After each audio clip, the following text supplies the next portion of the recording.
When billionaire tech CEO Claire Hawthorne fled her own wedding in a rain-drenched gown, the world assumed she'd lost her mind.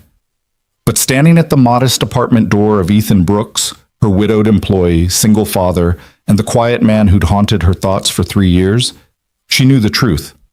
She'd finally found it. One knock would destroy her reputation, shatter corporate dynasties, and ignite the scandal of the decade. But some loves refuse to stay buried beneath boardroom politics and billion-dollar expectations. This is the story of a woman who chose truth over empire and discovered what power really means. If you believe courage starts with one impossible choice, stay with me until the end. Hit that like button and comment your city so I can see how far this story of forbidden love and dangerous honesty travels. The rain came down in sheets that Thursday evening, transforming the Seattle streets into rivers of reflected neon and headlight glare. Claire Hawthorne stood beneath the awning of a modest apartment complex in Fremont, her Vera Wang wedding gown clinging to her body like a second skin, the train dragging through puddles she no longer cared about. Her hand trembled as she raised it to knock on apartment 4B. She'd left 700 guests waiting at the Four Seasons. Abandoned a reception that cost more than most people earned in 5 years. Walked away from Lawrence Ashford III, Harvard legacy, venture capital titan, the man her father had called the perfect merger of families and fortunes. But perfect was a lie she could no longer live. Her knuckles touched the door. One knock, then another. She heard movement inside, the shuffle of footsteps, a child's distant laughter cut short. Then silence. The kind of silence that comes when someone checks a peephole and sees the impossible standing on the other side. Claire? Ethan Brooks' voice came through the door, confused and careful. What are you doing here? Please, her voice cracked. Please let me in. The door opened slowly, revealing a man who looked nothing like the polished executives who populated her world. Ethan stood in worn jeans and a faded University of Washington t-shirt, his dark hair slightly disheveled, his hazel eyes wide with concern and something else, something that had lived unspoken between them for 3 years. Jesus, you're soaking wet. He pulled the door wider. Get inside before you catch... He stopped, really seeing her now. The wedding dress, the smeared mascara, the bouquet of orchids and roses she still clutched like a lifeline. Claire, what happened? She stepped into his small living room, water pooling around her ruined designer heels.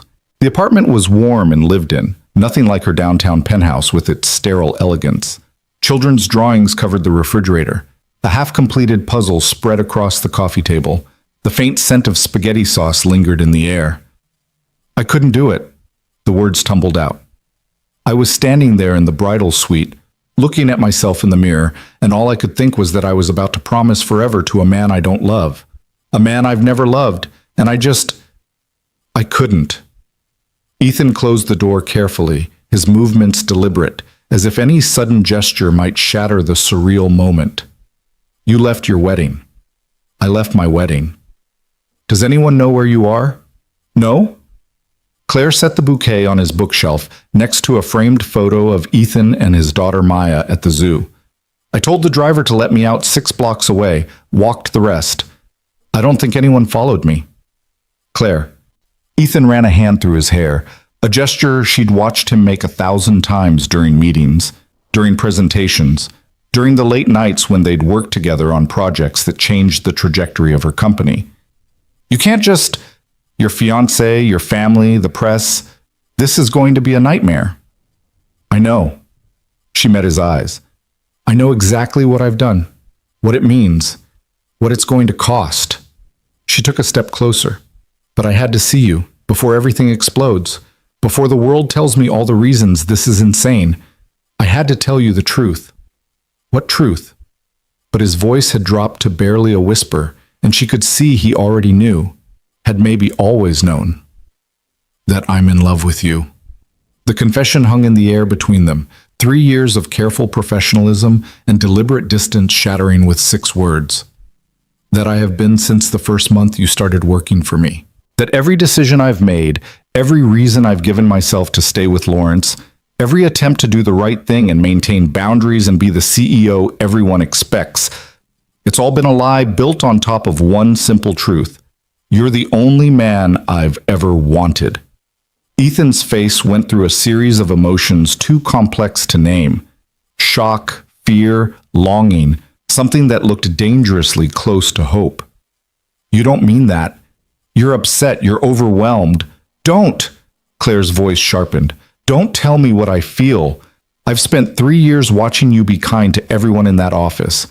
3 years noticing how you always remember people's birthdays, how you check on the junior developers when they're struggling, how you light up when you talk about Maya.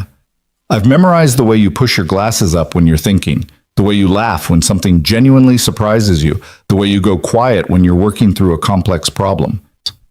She moved closer, and he didn't step back. I know you take Maya to violin lessons every Tuesday evening. I know you volunteer at the food bank on Saturdays. I know you've been rebuilding your life piece by piece since Sarah died, and that you carry her memory with such grace it breaks my heart every time I see it. Her voice softened. And I know that I felt something from you too. In the careful distance you keep, in the way you look at me sometimes when you think I'm not paying attention, in the absolute professionalism that feels less like protocol and more like protection.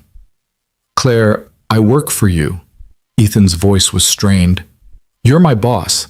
You're the CEO of a company worth billions. I'm a mid-level software architect raising a 6-year-old daughter in a 1-bedroom apartment. We can't. I know what the world sees. She was close enough now to touch him, but she didn't. Not yet. Trust fund princess and struggling widower. Boss and employee. Woman who has everything and man who's lost too much. But that's not what this is. You know it isn't. Then what is it? The question came out raw. It's the only honest thing in my entire life. The silence that followed was broken by a small voice from the hallway. Daddy? Who's here? Both of them froze. Ethan turned toward the sound, his entire demeanor shifting into protective father mode. Maya, honey, go back to bed. It's someone from work. A little girl appeared in the doorway, clutching a stuffed elephant, her dark curls wild from sleep. She wore pajamas covered in stars and moons. When she saw Claire, her eyes went wide. Wow, you look like a princess. Despite everything, the chaos, the fear, the impossibility of what she'd just done, Claire found herself smiling. Thank you, sweetheart. Why are you all wet? I was walking in the rain. Maya considered this with the serious logic of 6-year-old wisdom. That's not very smart. You could get sick. You're absolutely right. Claire knelt down, heedless of what the movement did to her dress. I should have brought an umbrella. I have an umbrella. It has ladybugs on it. Maya stepped closer, examining Claire with open curiosity. Are you a real princess?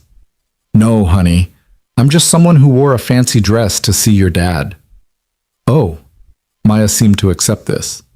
Is it a special occasion? Ethan cleared his throat. Maya, go back to bed, please. I'll come check on you in a minute. But now, sweetheart. Something in his tone registered. Maya nodded, gave Claire one last curious look, and patted back down the hallway. They heard her bedroom door close softly. I should go. Claire stood, suddenly aware of how completely she'd disrupted his evening, his life, everything. I shouldn't have come here. I wasn't thinking clearly. Stop. Ethan's hand caught her wrist, gentle but firm. Don't run. Not now. Not after saying all of that. What do you want me to do? The question came out broken. Tell me what you want, Ethan, because I've been trying to figure it out for 3 years, and I still don't know. Every time I think I see something in the way you look at me, you pull back. Every time we work late, and the air between us feels like it's crackling with everything we're not saying, you find a reason to leave early. So tell me, am I crazy? Am I inventing something that doesn't exist because I'm so desperate to feel something real that I've projected it onto the kindest man in my orbit? You're not crazy. His grip on her wrist tightened slightly. You're not inventing anything. Then what? Sarah died 3 years ago. The words came out heavy with old grief. 3 years, 2 months, and 16 days. Brain aneurysm. She was making breakfast. Maya was watching cartoons. I was in the shower. By the time I found her on the kitchen floor, she was already gone. Claire's free hand rose to her mouth. The first year was just survival, getting Maya through it, getting myself through it, learning how to be both parents when I barely knew how to be one. The second year was rebuilding. New job, new city, new life where people didn't look at me with pity. He met her eyes. And then I walked into Tech Core Solutions for my first day, and you were standing in the lobby arguing with the coffee machine, and I felt something I hadn't felt since Sarah died. Something I had no right to feel. Not for my boss. Not for someone so far out of my league, we might as well live on different planets. I'm not out of your league. Claire, you're a billionaire. I'm a woman who's been sleepwalking through a life designed by other people. You're a man who rebuilt himself from ashes and turned into someone good, someone genuine, someone who makes me want to be honest instead of strategic. She stepped closer. You want to talk about leagues? I've spent 3 years in rooms full of powerful people who would sell their integrity for market share without blinking. You're raising a daughter with kindness and patience. You treat the janitor with the same respect you show the board members. You build things that matter and you don't need credit for it. Her voice dropped. You're so far above my league, it's not even funny. That's not how the world sees it. The world also thinks marrying Lawrence Ashford is a good decision. The world is wrong about a lot of things. Ethan released her wrist but didn't step back. They stood inches apart, 3 years of careful distance finally collapsing. This can't work. You know that. Even if we both feel this, the optics alone would destroy you. Your board would revolt. The press would crucify you. And Maya, his voice caught. I can't put her through a scandal. She's already lost her mother. I won't let my choices damage her more. I know. Claire's voice was steady now, certain. I know all the reasons this is impossible. I've listed them to myself 1,000 times. That's why I stayed with Lawrence. That's why I said yes when he proposed. Because it was safe, expected, the kind of merger everyone understood. She paused.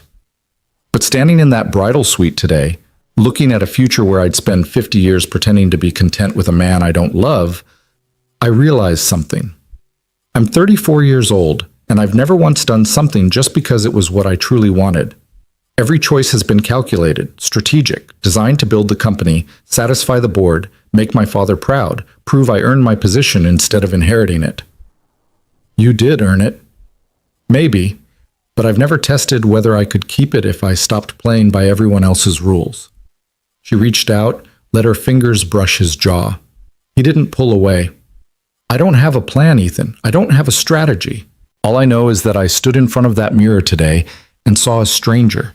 And then I thought about you, about the way you look when you're explaining code to Maya, or the quiet concentration on your face when you're solving a problem, or the smile you try to hide when someone tells a bad joke, and suddenly I could breathe again. Claire, I'm not asking you for anything. Her thumb traced his cheekbone. I'm not asking you to fix this or save me or make this make sense. I just needed you to know.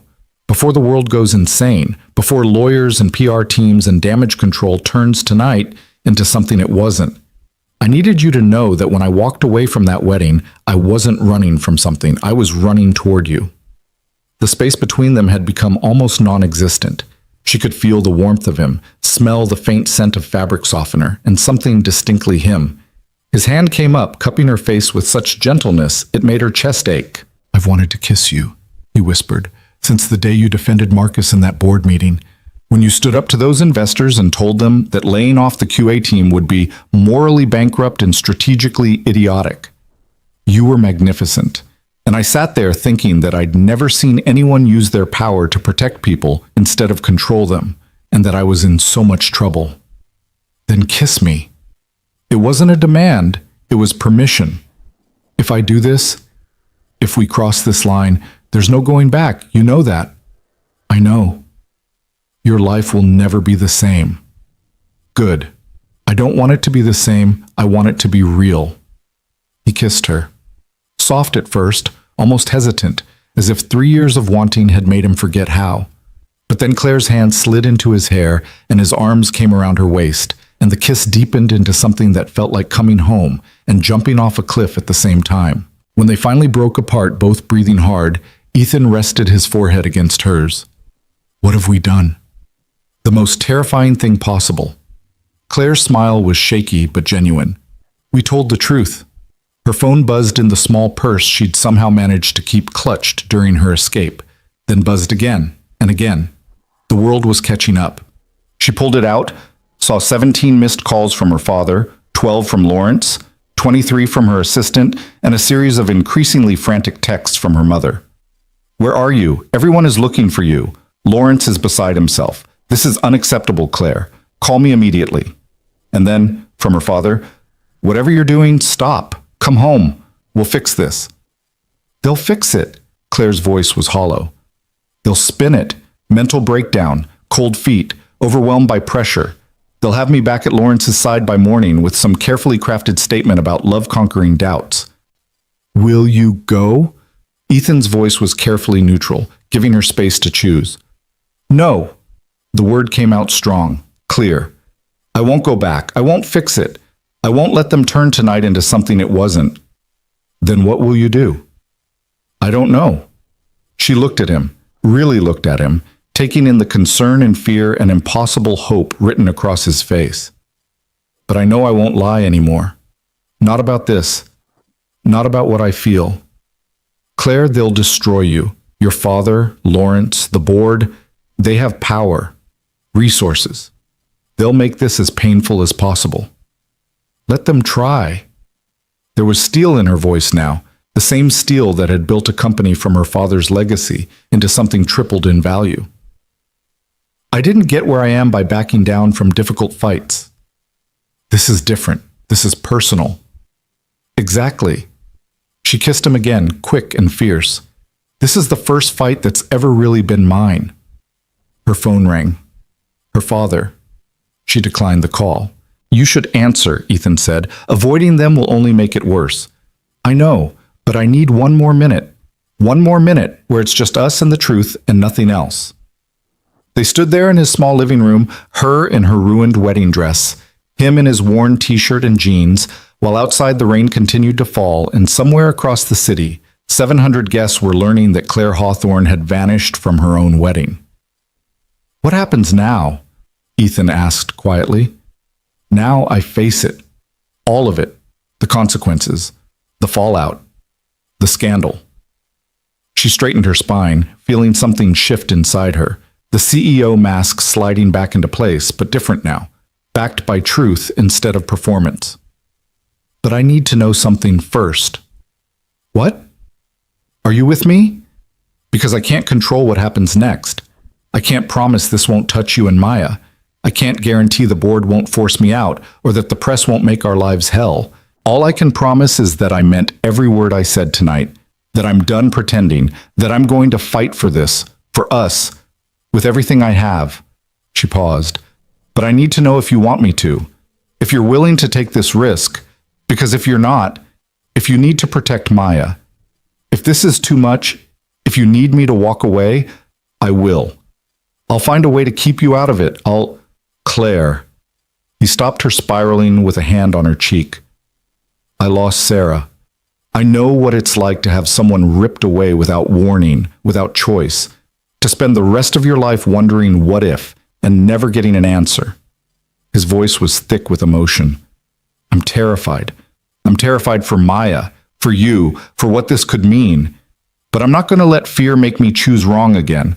I'm not going to be the reason you look back in 20 years and wonder what might have happened if someone had been brave enough to meet you halfway. You mean, I mean I'm with you, whatever comes, however bad it gets. I'm with you.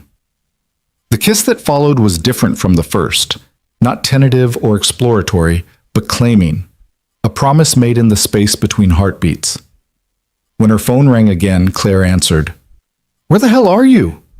Her father's voice was cold fury barely contained. I'm safe, Dad. That's all you need to know right now. Safe? You humiliated this family, embarrassed Lawrence, made us all look like fools. Get back here immediately. No. The silence on the other end was shocked. Claire rarely defied her father directly. What did you say? I said no. I'm not coming back. I'm not marrying Lawrence. And before you start planning how to fix this or spin this or manage this, you need to know something. I didn't leave because I was scared or confused. I left because I don't love him. I've never loved him, and I'm done pretending I do just because it makes good business sense. This isn't about love, Claire. This is about legacy, partnership. The merger of two families who have built. I don't care about the merger. Her voice cut through his. I don't care that Lawrence's family has connections we need or that his venture capital firm could help our expansion. I care that I almost promised forever to someone I couldn't even like, let alone love, because everyone told me it was the smart play. You're being irrational. Maybe. Or maybe I'm being honest for the first time in my life. You'll regret this. When the board demands answers, when the press tears you apart, when you realize what you've thrown away, then I'll regret it. But at least it will be my choice, my consequence, my life. She glanced at Ethan, drew strength from his steady presence. I spent 3 years building what you started into something bigger, better. I tripled our market value, landed contracts you said were impossible, proved I earned my position, and the whole time I let you and Mom and the board tell me who to marry, how to present myself, which version of Claire Hawthorne the world needed to see. Her voice softened. I'm done, Dad. I'm done being the perfect daughter, the perfect CEO, the perfect merger candidate. I'm just going to be me. And if that's not enough, then you and the board can find someone else to play the part. If you don't fix this, if you don't come back and make this right, there will be consequences. I know, I'm counting on it, because maybe consequences are what I need to finally figure out who I actually am when I stop trying to be who everyone else needs. She ended the call. Her hands were shaking. Ethan took them in his, warm and solid and real. That was terrifying, she admitted. That was brave. Same thing, I think. A sound from the hallway made them both turn. Maya stood there again, elephant clutched tighter now, her small face worried. Daddy? Why is the princess crying? Claire touched her face, surprised to find tears there. Ethan moved to his daughter, kneeling to her level. She's okay, sweetheart. Sometimes grown-ups cry when they're scared and brave at the same time. Is she staying? The question hung in the air, simple and impossible. Not tonight, baby, but maybe... He looked at Claire. Maybe she'll visit again soon. Okay. Maya seemed to accept this. You should give her dry clothes. Sarah always said nobody thinks clearly when they're cold and wet. The casual mention of his late wife, so natural for Maya, so clearly part of their daily life, made something squeeze in Claire's chest. This wasn't just about her and Ethan. This was about a little girl who'd already lost one important woman, who might lose more if this went badly. Your daughter is very wise, Claire said softly. She gets it from her mom. Ethan's voice was gentle with old grief and present love. I should go, Claire said. Find a hotel, figure out my next move. I've disrupted your evening enough. Where will you go? I don't know, somewhere the press won't think to look. I need time to think before I face the board, the public, all of it. You could stay here. The offer came quiet, almost hesitant. Ethan, the couch pulls out. You're exhausted. It's late. And the last thing you need is some paparazzi catching you checking into a hotel in a wedding dress. He managed a small smile. Besides, Maya's right. You should get dry. This is already complicated enough without me staying over. It's already as complicated as it gets. What's one more complication? She looked around his small apartment, so different from her penthouse with its floor-to-ceiling windows and designer everything. This place was lived in, loved in, full of mismatched furniture and daughter-made art and the kind of warmth that money couldn't buy. Okay, she said finally. Just for tonight. Then I'll figure out the rest. Ethan found her clothes, a pair of sweats and a t-shirt that had clearly belonged to Sarah, soft from years of washing. Claire changed in the bathroom, carefully hanging the wedding dress over the shower rod where it dripped steadily into the tub. When she emerged, Ethan had made tea and set out the pull-out couch with blankets that smelled like fabric softener and home. Thank you, she said, for this, for listening, for not telling me I'm insane. You might be insane. He handed her a mug. But if you are, at least you're honest about it. They sat on the couch, careful distance between them now. both aware of Maya sleeping down the hall and the enormity of what they'd started. Tomorrow's going to be hell, Claire said. Probably. The board will be furious. Lawrence will want blood. My father might actually disown me. Yeah. And you and I, we work together. Or work together. This breaks every HR policy ever written. Definitely. So why don't I regret it? She looked at him over her tea. Why does this feel like the first right thing I've done in years? Because maybe it is. Ethan set down his mug, turned to face her fully. Claire, I need to be clear about something. I'm not going to be your escape, your rebellion, the proof that you can make choices your father doesn't approve of. If we do this, if we try this, it has to be because you actually want me, not what I represent, not some fantasy of a simpler life. Me, spreadsheets and dad jokes and a 6-year-old who will wake you up at dawn on weekends. This life, this reality. I know what I'm choosing. Do you? Because right now you're running from something. And that's okay. Sometimes running is exactly what we need to do. But eventually you have to run towards something. And I need to know what that something is before I let myself believe this could actually work. Claire set down her own mug, took his hands. I'm running toward the first person who ever made me want to stop performing. The first man who treated me like a person instead of a prize or a problem to solve. The first time I felt like myself, actually myself, not CEO Claire or daughter Claire or any of the other versions, was every time I walked past your desk and you looked up and smiled like seeing me was the good part of your day. She squeezed his fingers. I don't want escape, Ethan. I want truth. I want someone who'll call me on my bullshit. I want Sunday mornings and terrible coffee and someone who actually cares more about what kind of person I am than what I can do for them. Her voice dropped. I want you. However that looks, whatever that costs. It's going to cost everything. Then I'll pay it, because everything I have right now feels like nothing compared to this. They sat in silence for a long moment, the enormity of it settling over them. What do we do now? Ethan finally asked. Now I sleep. Tomorrow I face the board. I tell them the truth. I let them decide if honesty is a quality they want in their CEO or a liability they need to eliminate. She leaned her head on his shoulder, felt him stiffen briefly before relaxing into the contact. And then, whatever happens, I stop living my life according to other people's expectations. I figure out what Claire Hawthorne actually wants when nobody's telling her what she should want. And if what you want is this, us, then I fight for it. With everything I have, every skill I've developed, every hard decision I've learned to make, every ounce of stubborn determination that built $1 billion company. She tilted her head to look at him.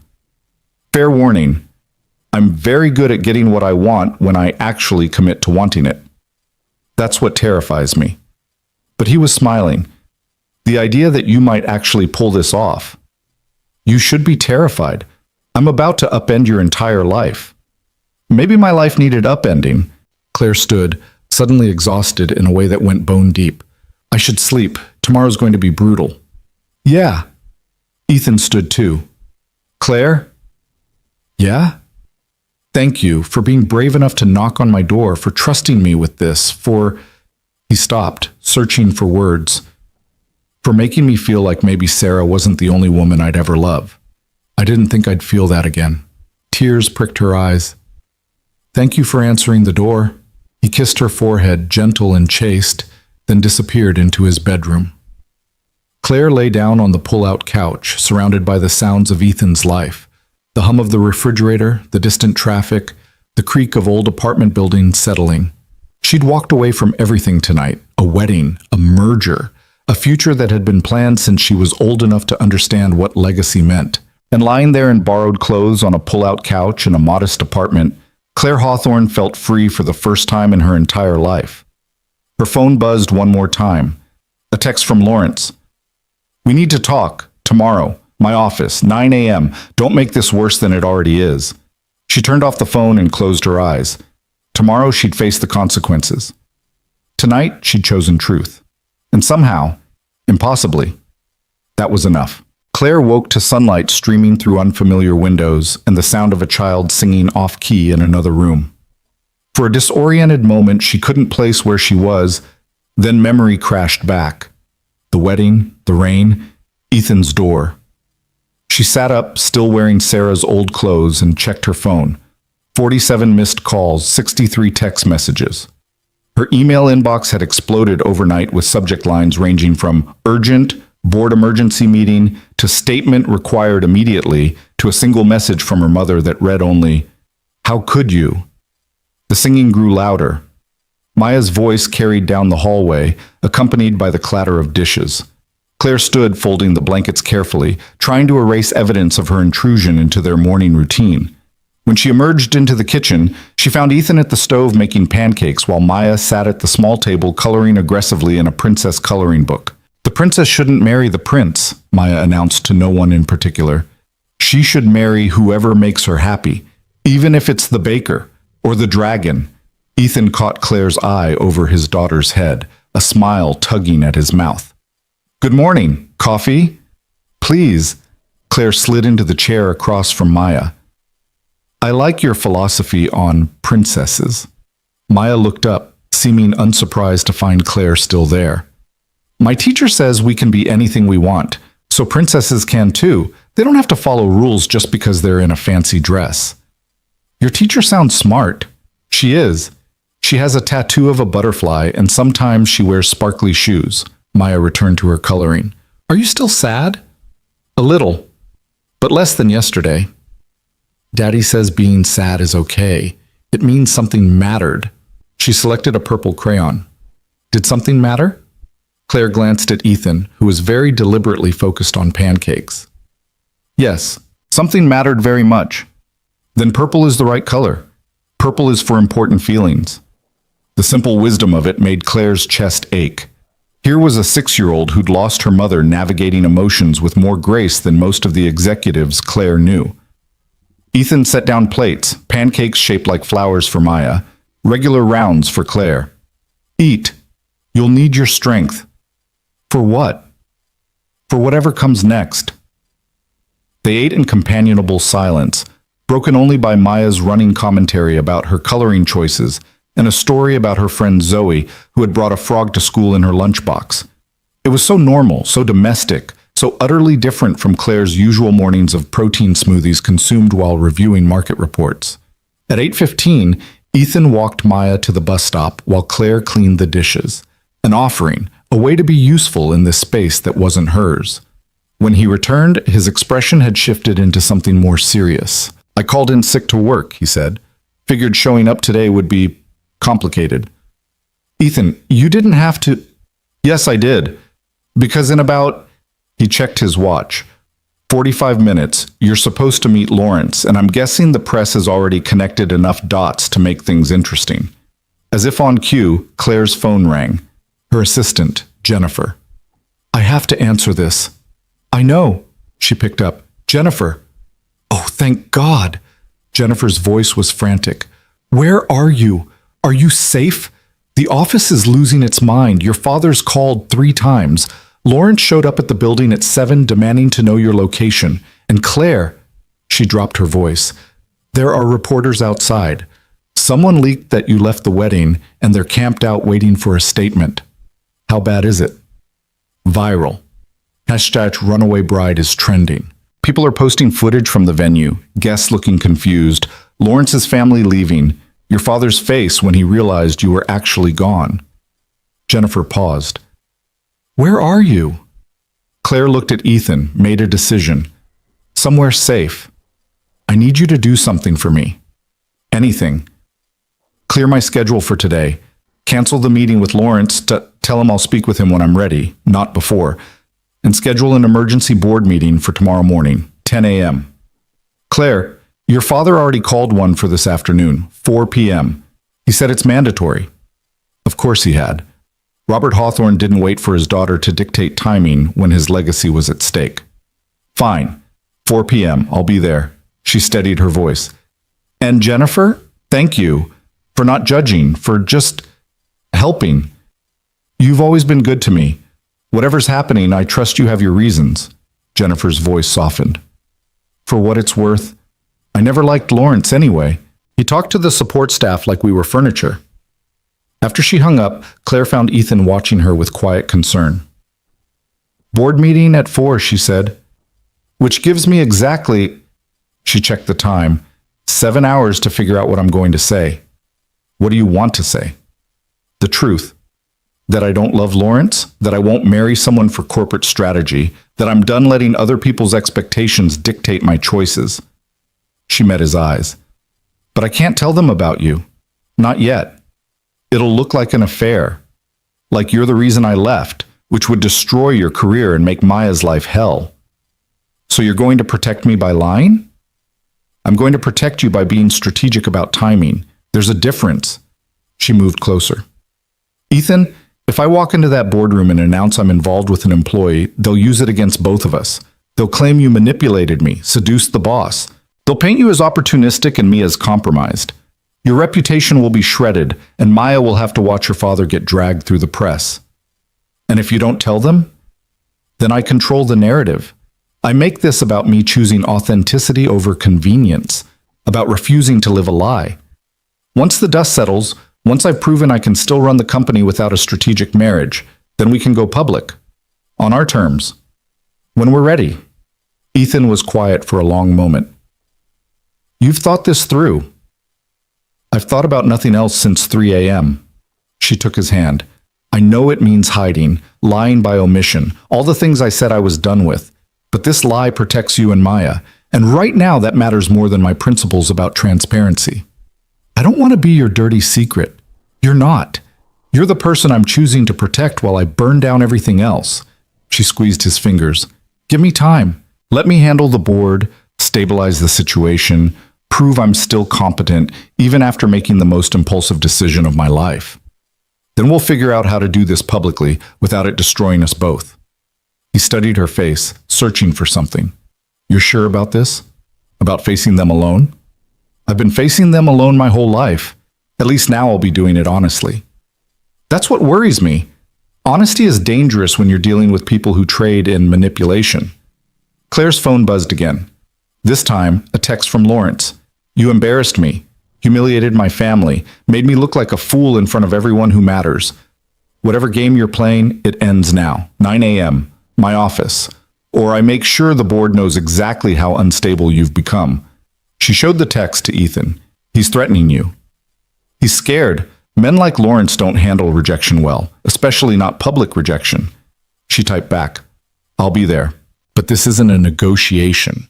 You shouldn't go alone, Ethan said. He's angry. Wounded pride makes people dangerous. I can handle Lawrence.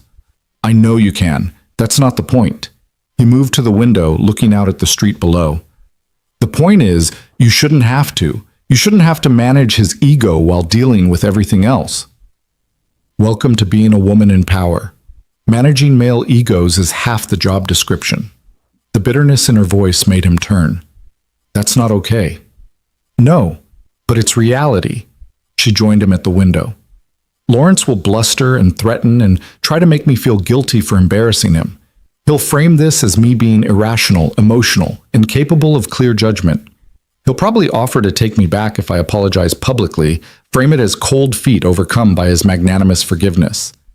And you'll refuse, clearly, finally. I'll tell him the truth he's been avoiding. I don't love him, never did. And I'm not going to spend my life pretending otherwise just to make him feel better about himself. Ethan's hand found hers. He won't take it well. Good. Maybe learning that he can't buy or manipulate his way through everything will be character building. Despite the tension, Ethan smiled. You're terrifying when you're decisive. You say that like it's a bad thing. It's not. It's... He stopped, seeming to reconsider his words. It's exactly what I'd expect from a woman who walked away from a billion-dollar wedding because she'd rather face consequences than live a lie. At 8:50, Claire changed back into her wedding dress, the only clothes she had. The irony wasn't lost on her. Walking into Lawrence's office wearing the dress she was supposed to marry him in felt like a particular kind of poetry. I could come with you, Ethan offered again as she prepared to leave. No, this is something I need to do alone. She kissed him, quick and fierce. But thank you, for last night, for this morning, for making me feel like choosing truth wasn't insane. It might still be insane. Then at least it's my insanity. She took a car service to Lawrence's downtown office, a gleaming tower of steel and glass that housed Ashford Capital and spoke of old money trying to look modern. Security recognized her immediately, their professional masks slipping into poorly concealed shock at her appearance. "Mr. Ashford is expecting you," the receptionist said carefully, not mentioning the wedding dress. 42nd floor. The elevator ride felt endless. Claire watched herself in the mirrored walls, a woman in a ruined Vera Wang gown, hair barely tamed, makeup from yesterday smudged and faded. She looked nothing like the polished CEO who'd stood in boardrooms and commanded respect. She looked real. Lawrence's office occupied a corner suite with views of Elliott Bay. He stood at the windows when she entered, his back rigid with barely contained fury. "Close the door," he said without turning. She did. "Do you have any idea what you've done?" He spun to face her, his handsome features twisted with anger. "Any concept of the chaos you've created?" "I left our wedding. Yes, I'm aware. You left our wedding, you disappeared for 12 hours, you ignored every attempt at contact, and you showed up here wearing—" He gestured at her dress. "That. Like some kind of statement." "It's not a statement. It's the only outfit I had available." "Where were you?" The question came sharp, demanding. "That's none of your business." "None of my—" Lawrence's laugh was harsh. "I'm your fiancé, or was supposed to be. I think I'm entitled to know where you spent the night after abandoning our wedding." "You're not entitled to anything. Not anymore." Claire moved further into the office, maintaining distance. "And you were never my fiancé in any real sense. You were a strategic alliance my father arranged, a merger of families and fortunes that looked good on paper." "That's not fair. We had plans, a future." "You had plans. I had obligations I convinced myself were the same thing."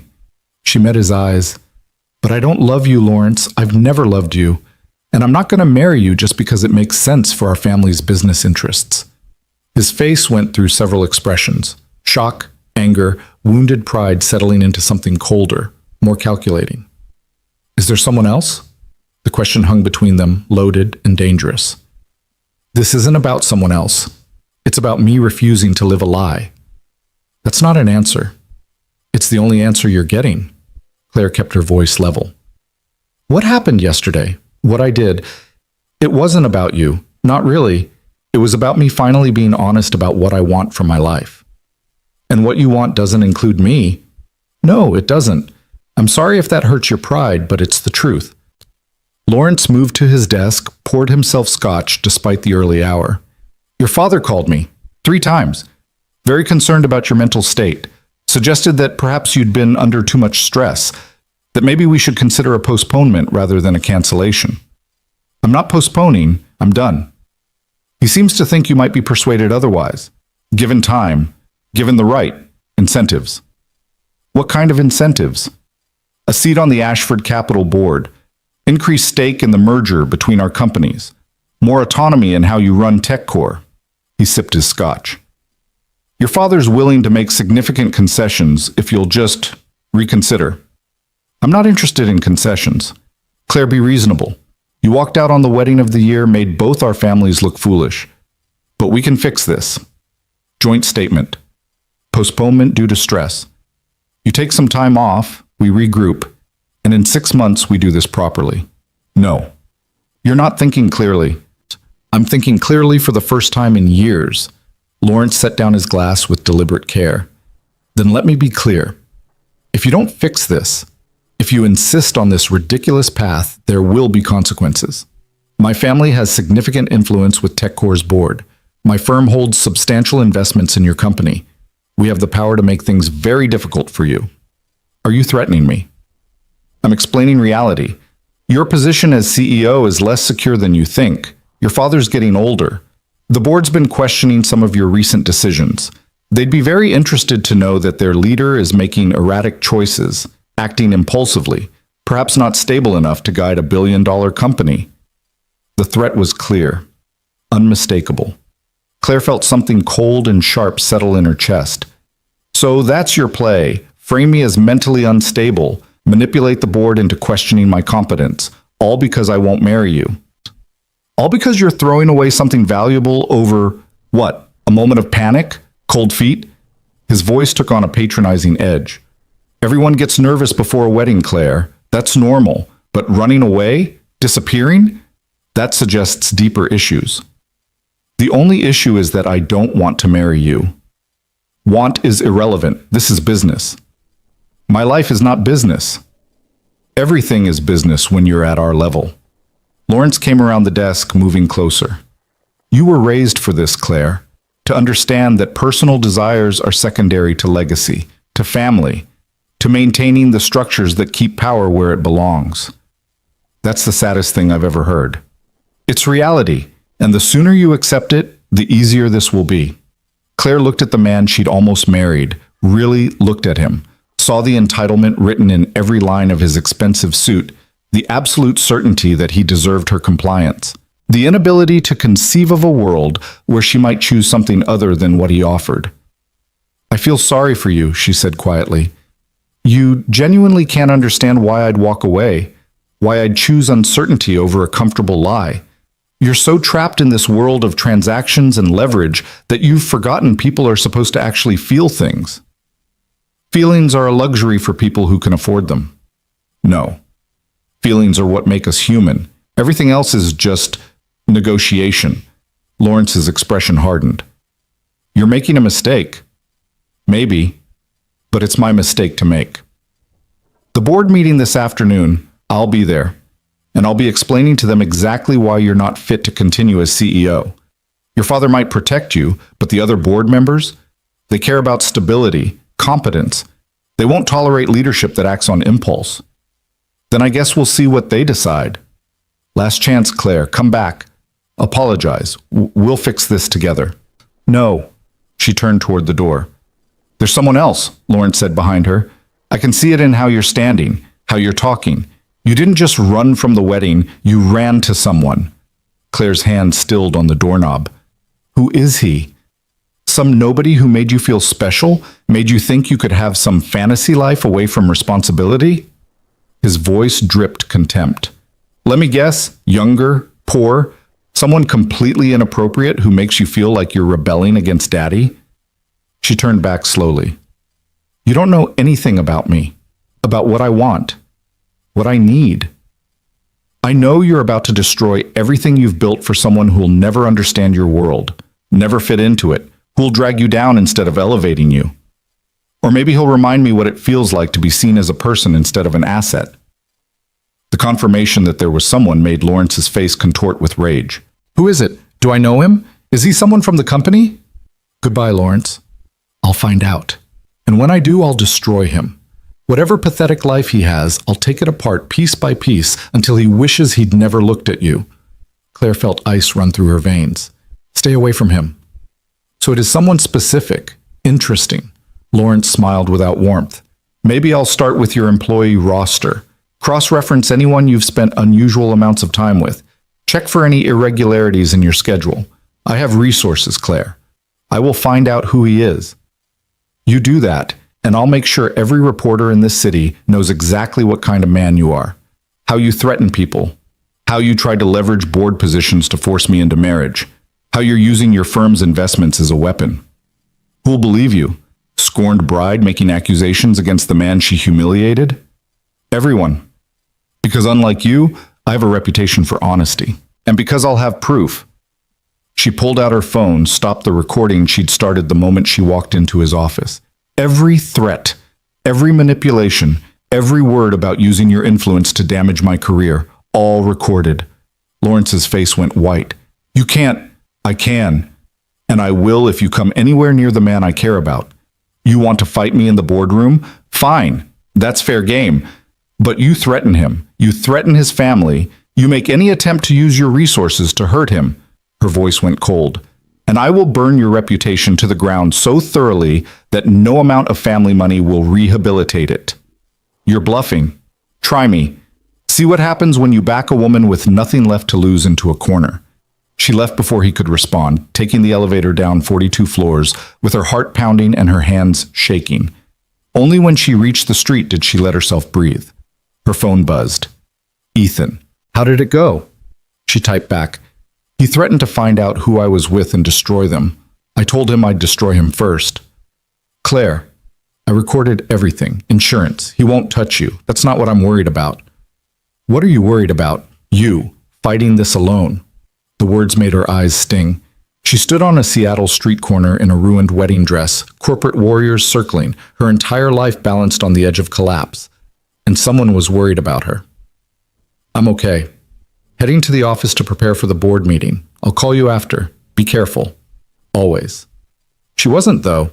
Careful had never been her strong suit when she actually cared about something. The TechCore building looked the same as always, glass and steel, and the logo she'd redesigned 3 years ago. But walking through the lobby felt different. People stared, whispered. Her wedding dress drew eyes like a beacon. Jennifer met her at the executive elevator, professional mask firmly in place. Conference room C is ready. I brought your emergency office clothes. And coffee. You'll need coffee. You're a miracle. I'm loyal to good bosses. There's a difference. In the conference room, Claire changed into the black suit she kept for unexpected meetings, then spent 2 hours reviewing financials, recent decisions, everything the board might use against her. At 3:30, her father arrived. Robert Hawthorne looked every inch the titan who'd built TechCore from nothing. Silver hair perfectly styled, suit custom tailored, expression carved from granite. We need to talk, he said, before the meeting. I don't think we do. Claire, please, 5 minutes. She'd never been able to refuse him completely.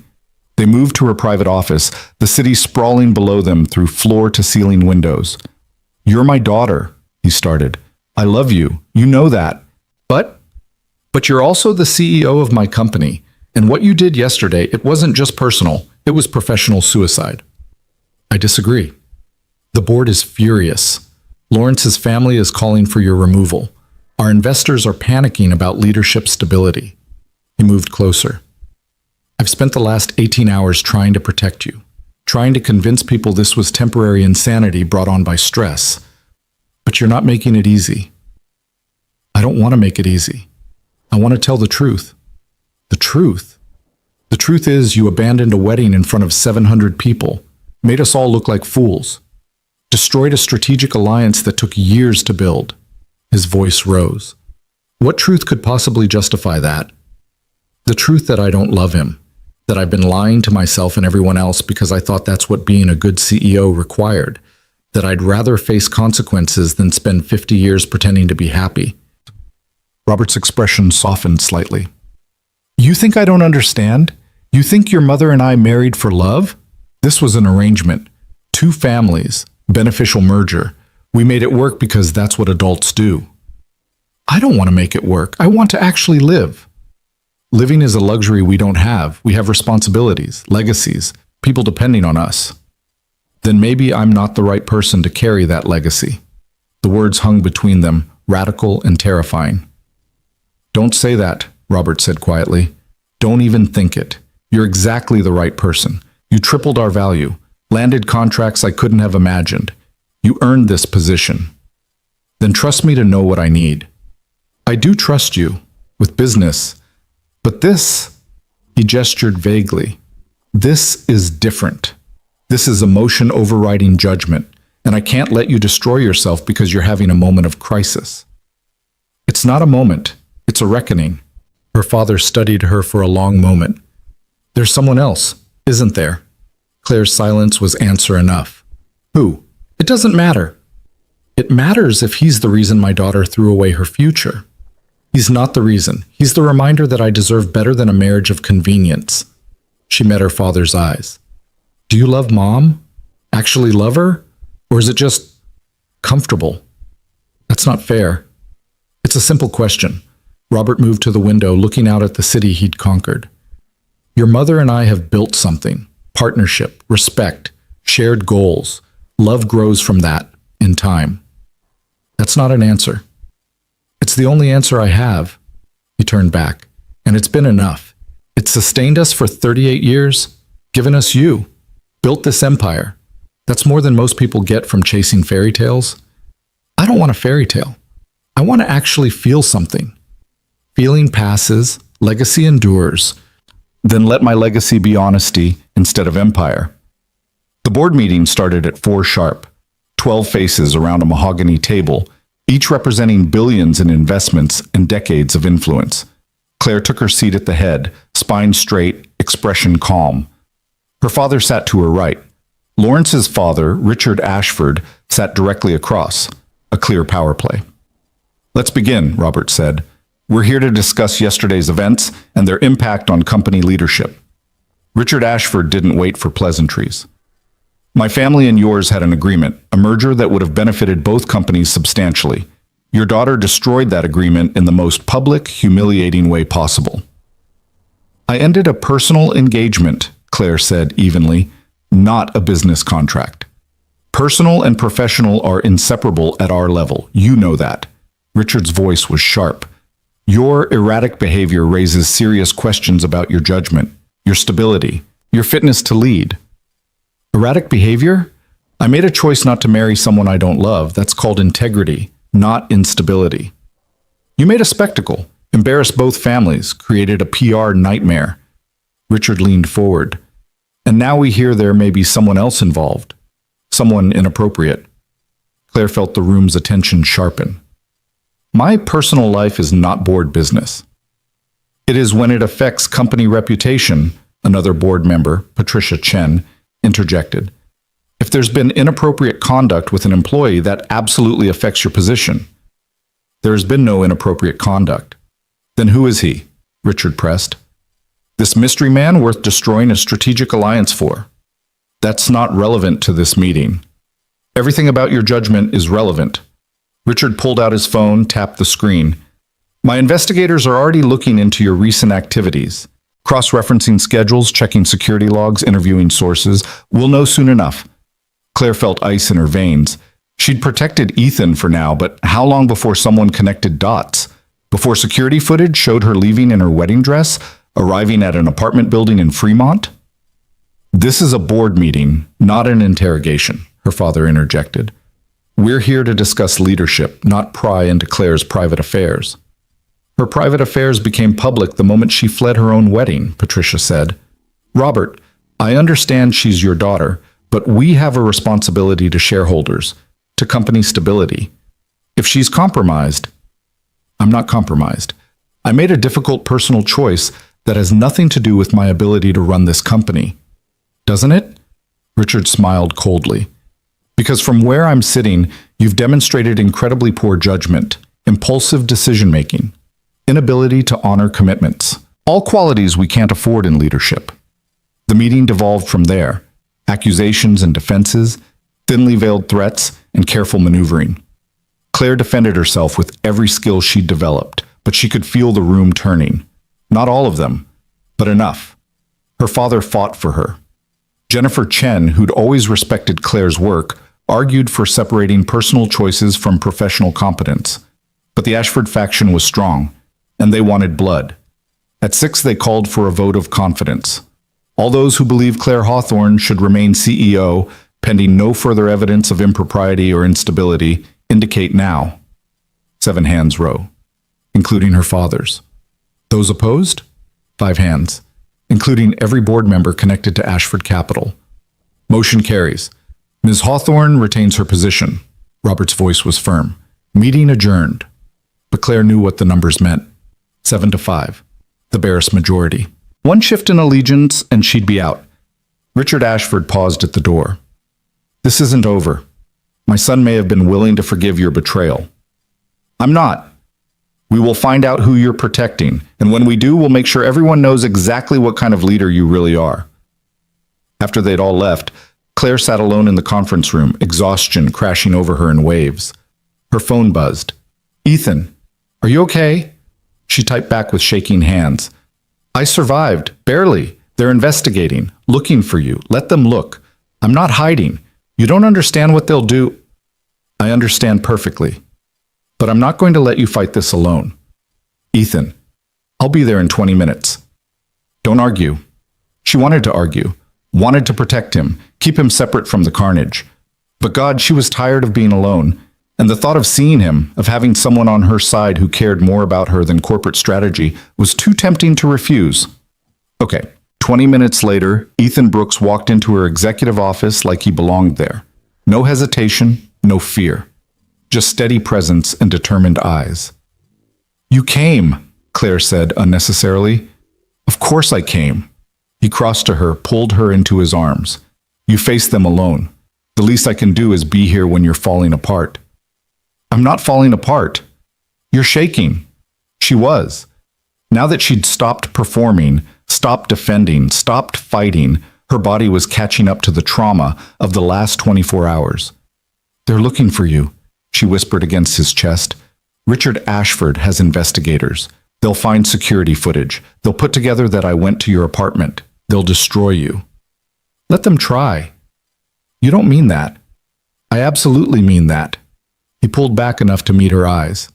"Claire, I told you last night, I'm with you. That doesn't mean I'm only with you when it's convenient or safe. That means I'm with you when it's terrifying and impossible and likely to end badly. This could cost you everything." "You already did cost me everything, the moment I fell in love with you." His hand cupped her face. "There's no going back from this. No safe version where we protect ourselves and still get to be together, so we might as well be brave about it." "You're sure?" "I've never been more sure of anything." Claire's phone buzzed. A news alert. Breaking. Sources say runaway bride Claire Hawthorne may have been involved with TechCore employee. Investigation ongoing. It had started, the unraveling they'd both feared. "It's happening," she said. "Faster than I thought." Ethan read over her shoulder. "Then we get ahead of it. Tell the truth on our terms before they twist it into something ugly.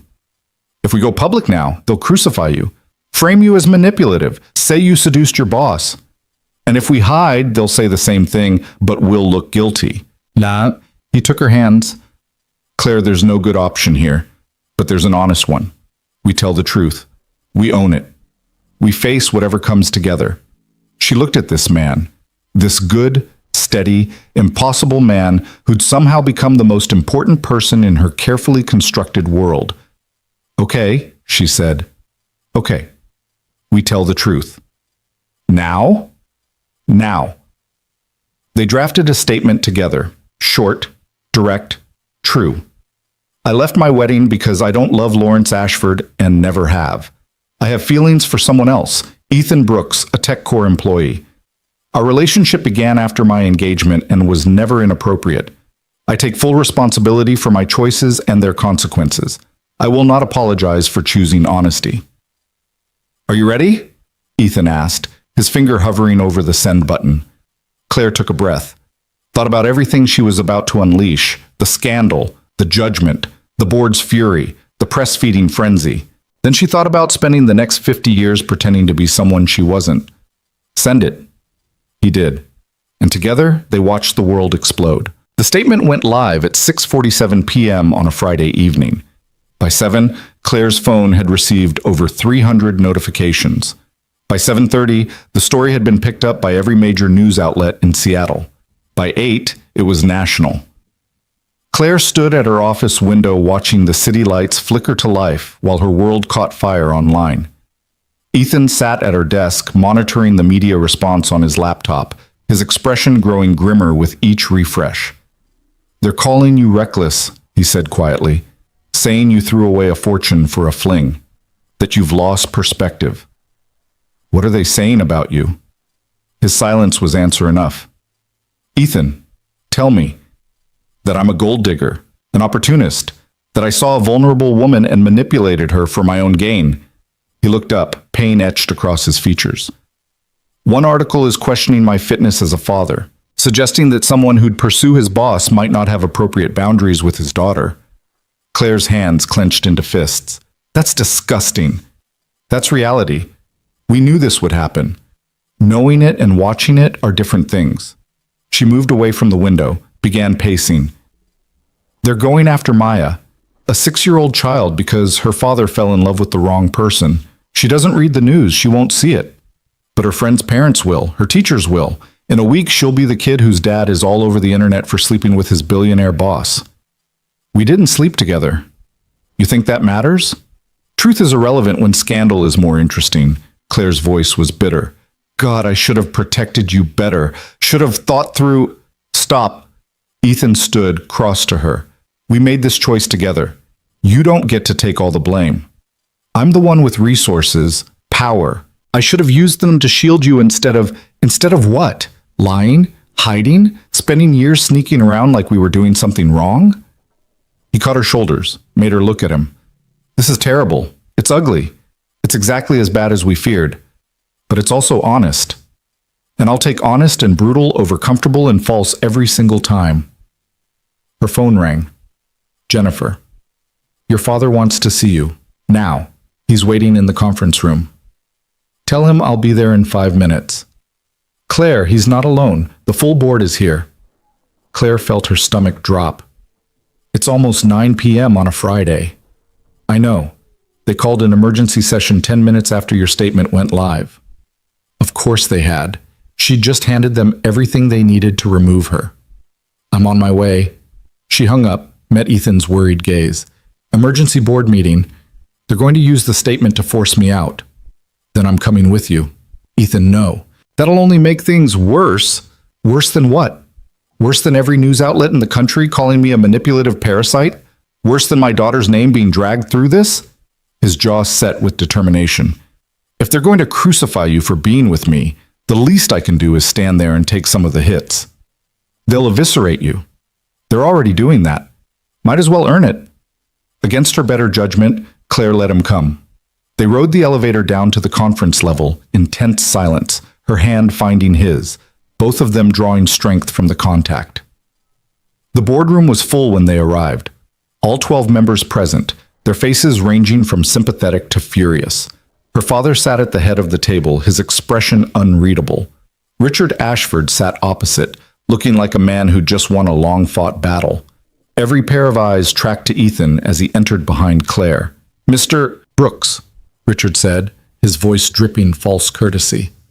How kind of you to join us, though I don't recall extending an invitation. I'm here because this meeting is about me as much as it's about Claire, Ethan replied calmly.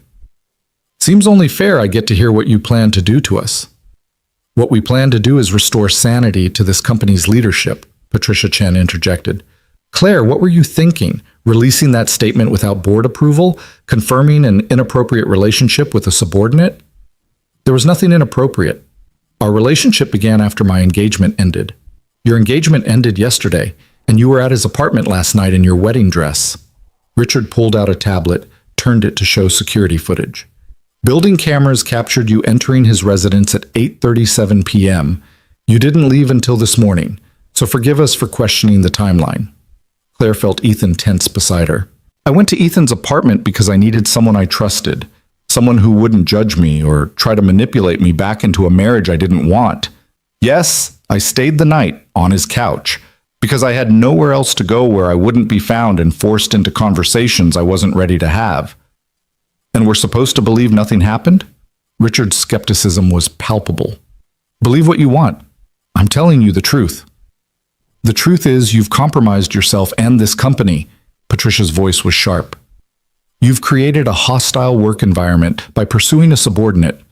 You've demonstrated catastrophically poor judgment, and you've made TechCore the subject of a media circus that's already affecting our stock price. Robert Hawthorne finally spoke. The stock dropped 4% in the last 2 hours. Our investors are panicking. Our partners are reconsidering contracts. This isn't just personal scandal, Claire. This is affecting the entire company. I understand that. Do you? Because from where I'm sitting, you seem to think your personal choices exist in a vacuum, that you can do whatever you want without consequences for the thousands of people who depend on this company. The words hit harder coming from her father. The disappointment in his voice was worse than Richard's anger. I never said there wouldn't be consequences, Claire said quietly. I said I was willing to face them. Are you willing to face them for him? Richard gestured at Ethan. For your employees, for your father who built this company from nothing? Yes, because the alternative is lying, and I'm done with that. Then you're done as CEO. Richard stood. I'm calling for an immediate vote. All those in favor of removing Claire Hawthorne from her position as Chief Executive Officer, effective immediately, indicate now. You can't do that, Robert protested. There are procedures, due process. which she violated by engaging in a relationship with an employee, by creating exactly the kind of scandal that damages shareholder value, by demonstrating she prioritizes personal desires over company welfare. Richard's voice was cold. We have cause. We have grounds, and we have the votes. Ethan stepped forward. Before you vote, you should know something. Claire didn't pursue me. I pursued her. The room went silent. What? Claire turned to him. It's true. I'm the one who crossed lines first. 3 months ago, I stayed late working on the Mitchell project. Claire was still in her office. I brought her coffee. We talked, and I told her I thought she was remarkable, not as a boss, as a person. Ethan's voice was steady despite the weight of 12 sets of eyes on him. She shut it down immediately, told me it was inappropriate, that we needed to maintain professional boundaries. I apologized and backed off. But I didn't stop feeling what I felt. Mr. Brooks, you're not helping your case, Patricia said. I'm not trying to help my case. I'm trying to tell you the truth about who pursued whom. He looked at Richard. You want to paint Claire as someone who abused her power? Who manipulated an employee? You're wrong. She did everything right. Maintained distance. Never acted on anything. Never even acknowledged there might be something there. Not until after she left that wedding, not until she'd already made the choice to walk away from Lawrence for her own reasons. That's a convenient narrative, Richard said. It's the truth. And if you want to fire someone for crossing professional lines, fire me. I'm the one who made it complicated first. Claire grabbed his arm. Ethan, stop. Don't sacrifice yourself. I'm not sacrificing anything. I'm making sure they know the facts before they destroy you for something that wasn't your fault. He turned back to the board. Claire Hawthorne is the best CEO this company has ever had. She tripled your value. She landed contracts that changed your market position. She turned her father's regional success story into a national powerhouse. And you're ready to throw that away because she fell in love with someone you think is beneath her? It's not about who she loves, Patricia said, though her voice had softened slightly. It's about judgment, optics, the appearance of impropriety. Then let's talk about optics. Ethan's voice gained strength. What does it say about this company if you fire the CEO who told the truth, who refused to marry someone for business reasons, who chose honesty over convenience? You think that makes you look principled? It makes you look like you value appearances over integrity. We value stability, Richard shot back. Something your girlfriend has destroyed. She destroyed a comfortable lie. There's a difference. Robert Hawthorne had been watching this exchange with an unreadable expression. Now he spoke, his voice measured. Mr. Brooks, you clearly care about my daughter. That's admirable. But this isn't about feelings. This is about whether Claire can continue to lead effectively given what's happened. Can she lead effectively? She's been doing it all day. Faced down Lawrence. Sat through your interrogation this afternoon. Released a statement taking full responsibility. And she's still here. Still fighting, still trying to do right by this company, even though you're all ready to abandon her. Ethan's voice was fierce now. You want to know about leadership? Watch what she does next, because I guarantee you, Claire Hawthorne will handle this crisis better than anyone else in this room would. The silence that followed was heavy with consideration. Finally, Jennifer Chen spoke, one of the board members who'd voted for Claire earlier. Robert, may I suggest something? Of course. We're making this decision in crisis mode, reacting instead of thinking strategically. She looked at Claire. You've admitted to a relationship with an employee. That's grounds for discipline, yes, but it's not necessarily grounds for removal, not if we handle it properly. What are you suggesting? Patricia asked. A formal ethics review. Independent investigation into the timeline and nature of the relationship. If it's confirmed that nothing inappropriate happened while Claire was engaged or before the relationship was disclosed, we move forward with appropriate measures, mandatory training, revised policies, whatever's needed. But we don't throw away our most successful CEO over a personal choice that didn't actually violate policy until we have all the facts. That could take weeks, Richard protested. Meanwhile, the media circus continues. The media circus continues either way, Jennifer interrupted.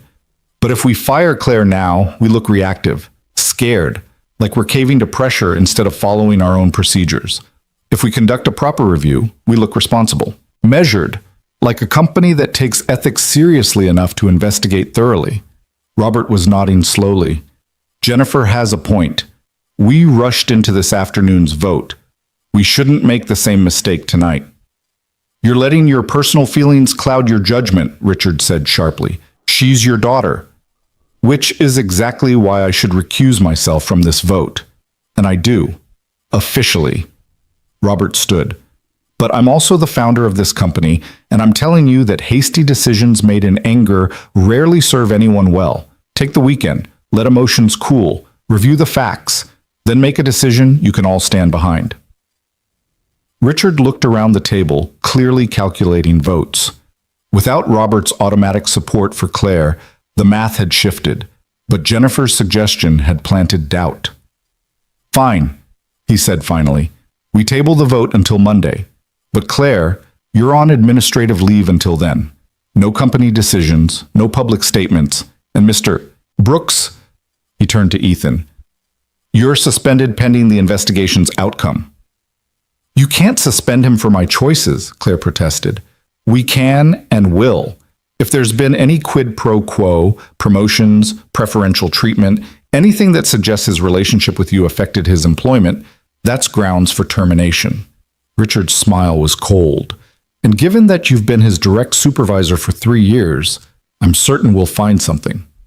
Ethan's hand found Claire's under the table, squeezed gently. It's okay. Let them investigate. They won't find anything because there's nothing to find. We'll see about that. Richard gathered his papers. Meeting adjourned until Monday at 9 a.m. Claire, Ethan, I suggest you both retain lawyers. You're going to need them. The board filed out, some throwing sympathetic glances at Claire, others carefully avoiding eye contact. Her father lingered, clearly wanting to say something, but Richard was waiting, and the moment passed.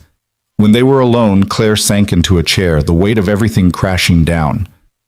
They're going to tear apart every decision I've made regarding you, every project assignment, every promotion, every conversation. Let them.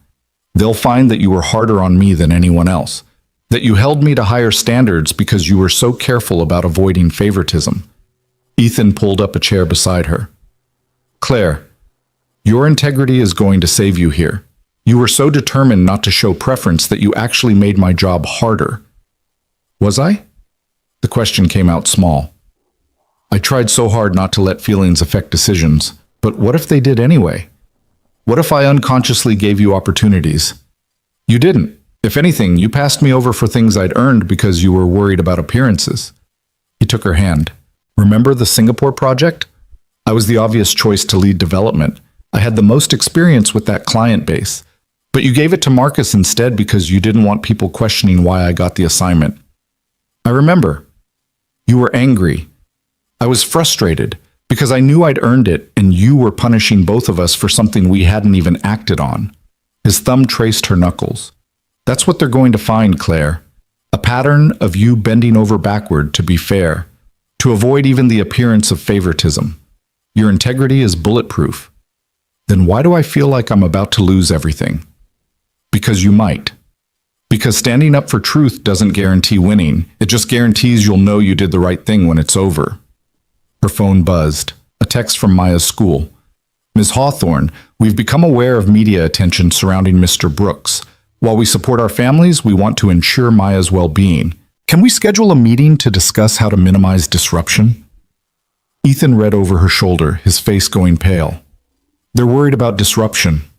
Jesus, she's 6 years old and they're trying to protect her, Claire said gently. That's their job. Their job is to educate her, not judge her father based on tabloid gossip. I know, but we need to get ahead of this. Talk to Maya before someone else does. Help her understand what's happening in age-appropriate terms. Ethan ran both hands through his hair, the first real crack in his composure showing. How do I explain to my daughter that the internet thinks her dad is a bad person? That people are saying terrible things about choices I made that have nothing to do with her? You tell her the truth. The simple version. That you care about someone, that some people don't understand, but that it doesn't change how much you love her or how good a dad you are. And when her friends' parents don't let them play with her anymore, when she gets teased at school, when she asks me why people are being mean, The raw pain in his voice broke Claire's heart. This was exactly what she'd feared, the consequences of her choices falling on people who didn't deserve them. Maybe I should step back, she said quietly. Maybe if I release another statement, say it was a mistake, that I was confused. We could claim it was temporary insanity brought on by stress and...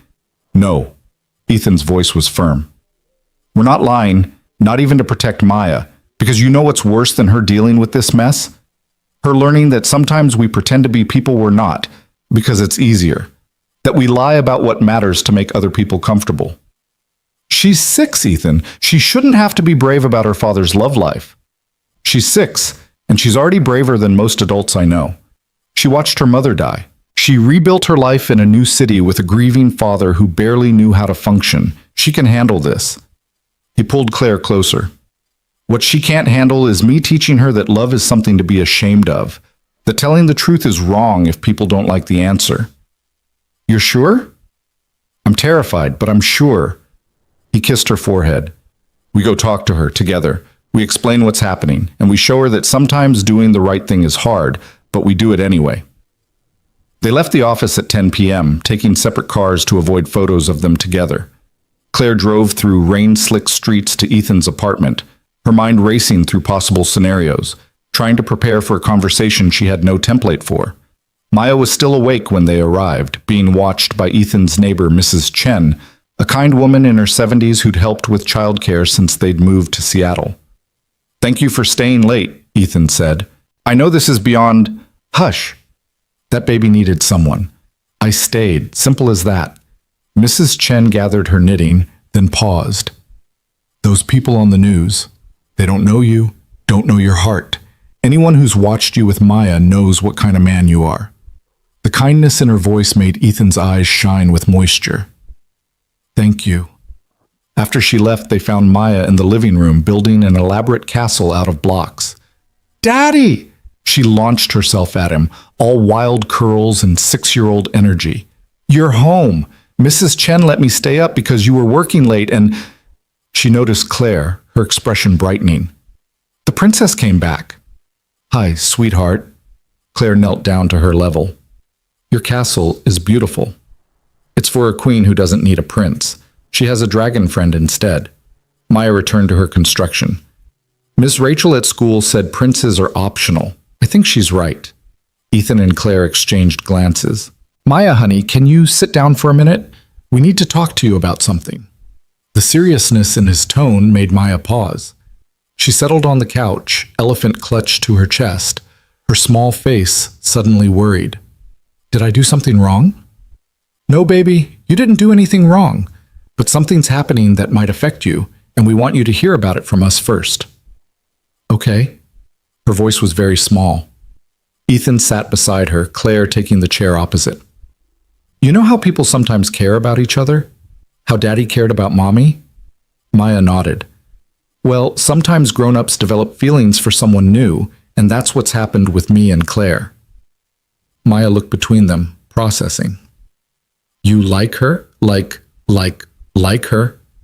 Despite everything, Claire had to suppress a smile at the elementary school phrasing. Yes, like her. And she likes me, too.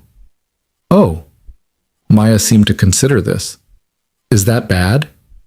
No, it's not bad. But some people think it is because Claire is my boss at work. And those people are talking about it on the news and on the internet. What are they saying? Ethan's jaw tightened. They're saying some unkind things about me, about Claire.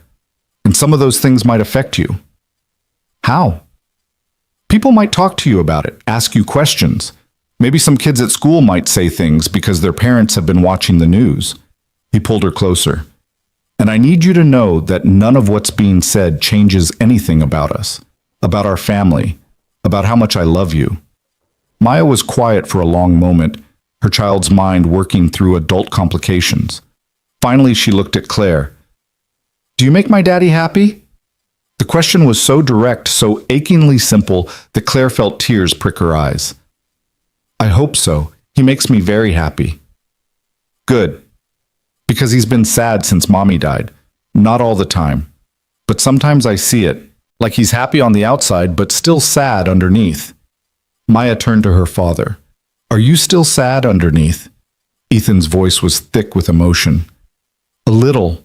I'll always miss Mommy, but Claire makes the sad part smaller, makes me remember what it feels like to be happy all the way through. Then I don't care what people say. Maya's voice was matter of fact. If someone makes you happy, that's good. Miss Rachel says we should be kind and happy is important, so if people are being mean about it, they're wrong. It's not quite that simple, sweetheart. Why not? Maya looked genuinely confused. If you're not hurting anyone and you're happy, why does it matter what other people think? Out of the mouths of babes, Claire thought, a 6-year-old had just articulated what she'd been struggling to explain to a boardroom full of adults. You're absolutely right, Claire said softly. It shouldn't matter. But sometimes grown-ups make things complicated.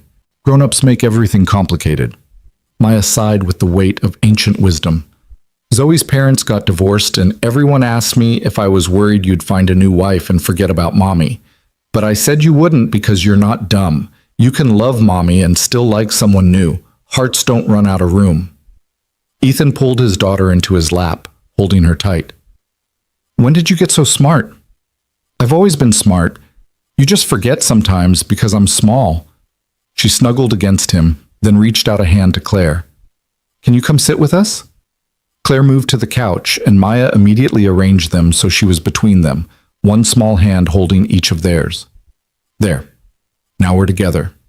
And if people say mean things, we're together, so it's okay. They sat like that for a long time, an improbable, impossible little unit against the world. Eventually, Maya yawned, the late hour catching up with her. Ethan carried her to bed, and Claire heard him reading her a story through the thin walls, his voice gentle and steady. When he emerged 20 minutes later, he looked exhausted. She took it better than I expected, he said. She's remarkable. You've raised someone extraordinary. I've raised someone who's had to deal with too much loss already, and now I'm adding scandal to the list. You're also showing her what it looks like to be honest, to stand up for what matters. That's worth something. Ethan sank onto the couch beside her.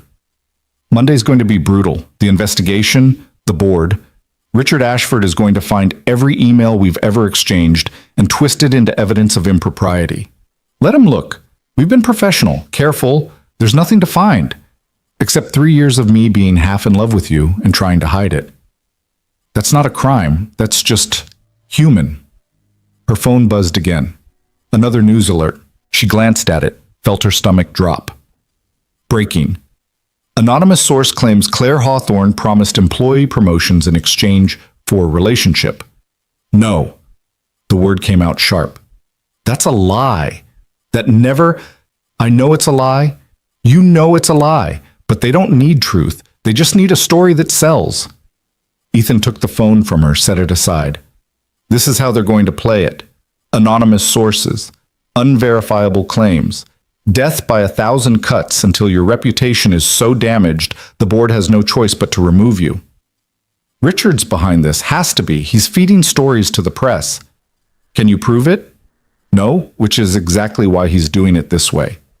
Claire stood, began pacing again. God, I should have seen this coming. Should have known he wouldn't just fight fair in the boardroom. He'll use every weapon he has. Then we need weapons too. Like what? I've already told the truth. I don't have dirty secrets to leak or anonymous sources to deploy. My only ammunition is honesty, and that's not enough against someone willing to lie. Then we make it enough. Ethan's voice was determined. We document everything, every decision you made regarding me, every project, every review. We build a timeline that proves beyond doubt that you never showed favoritism, that if anything, you were harder on me than anyone else. That'll take days. The vote is Monday.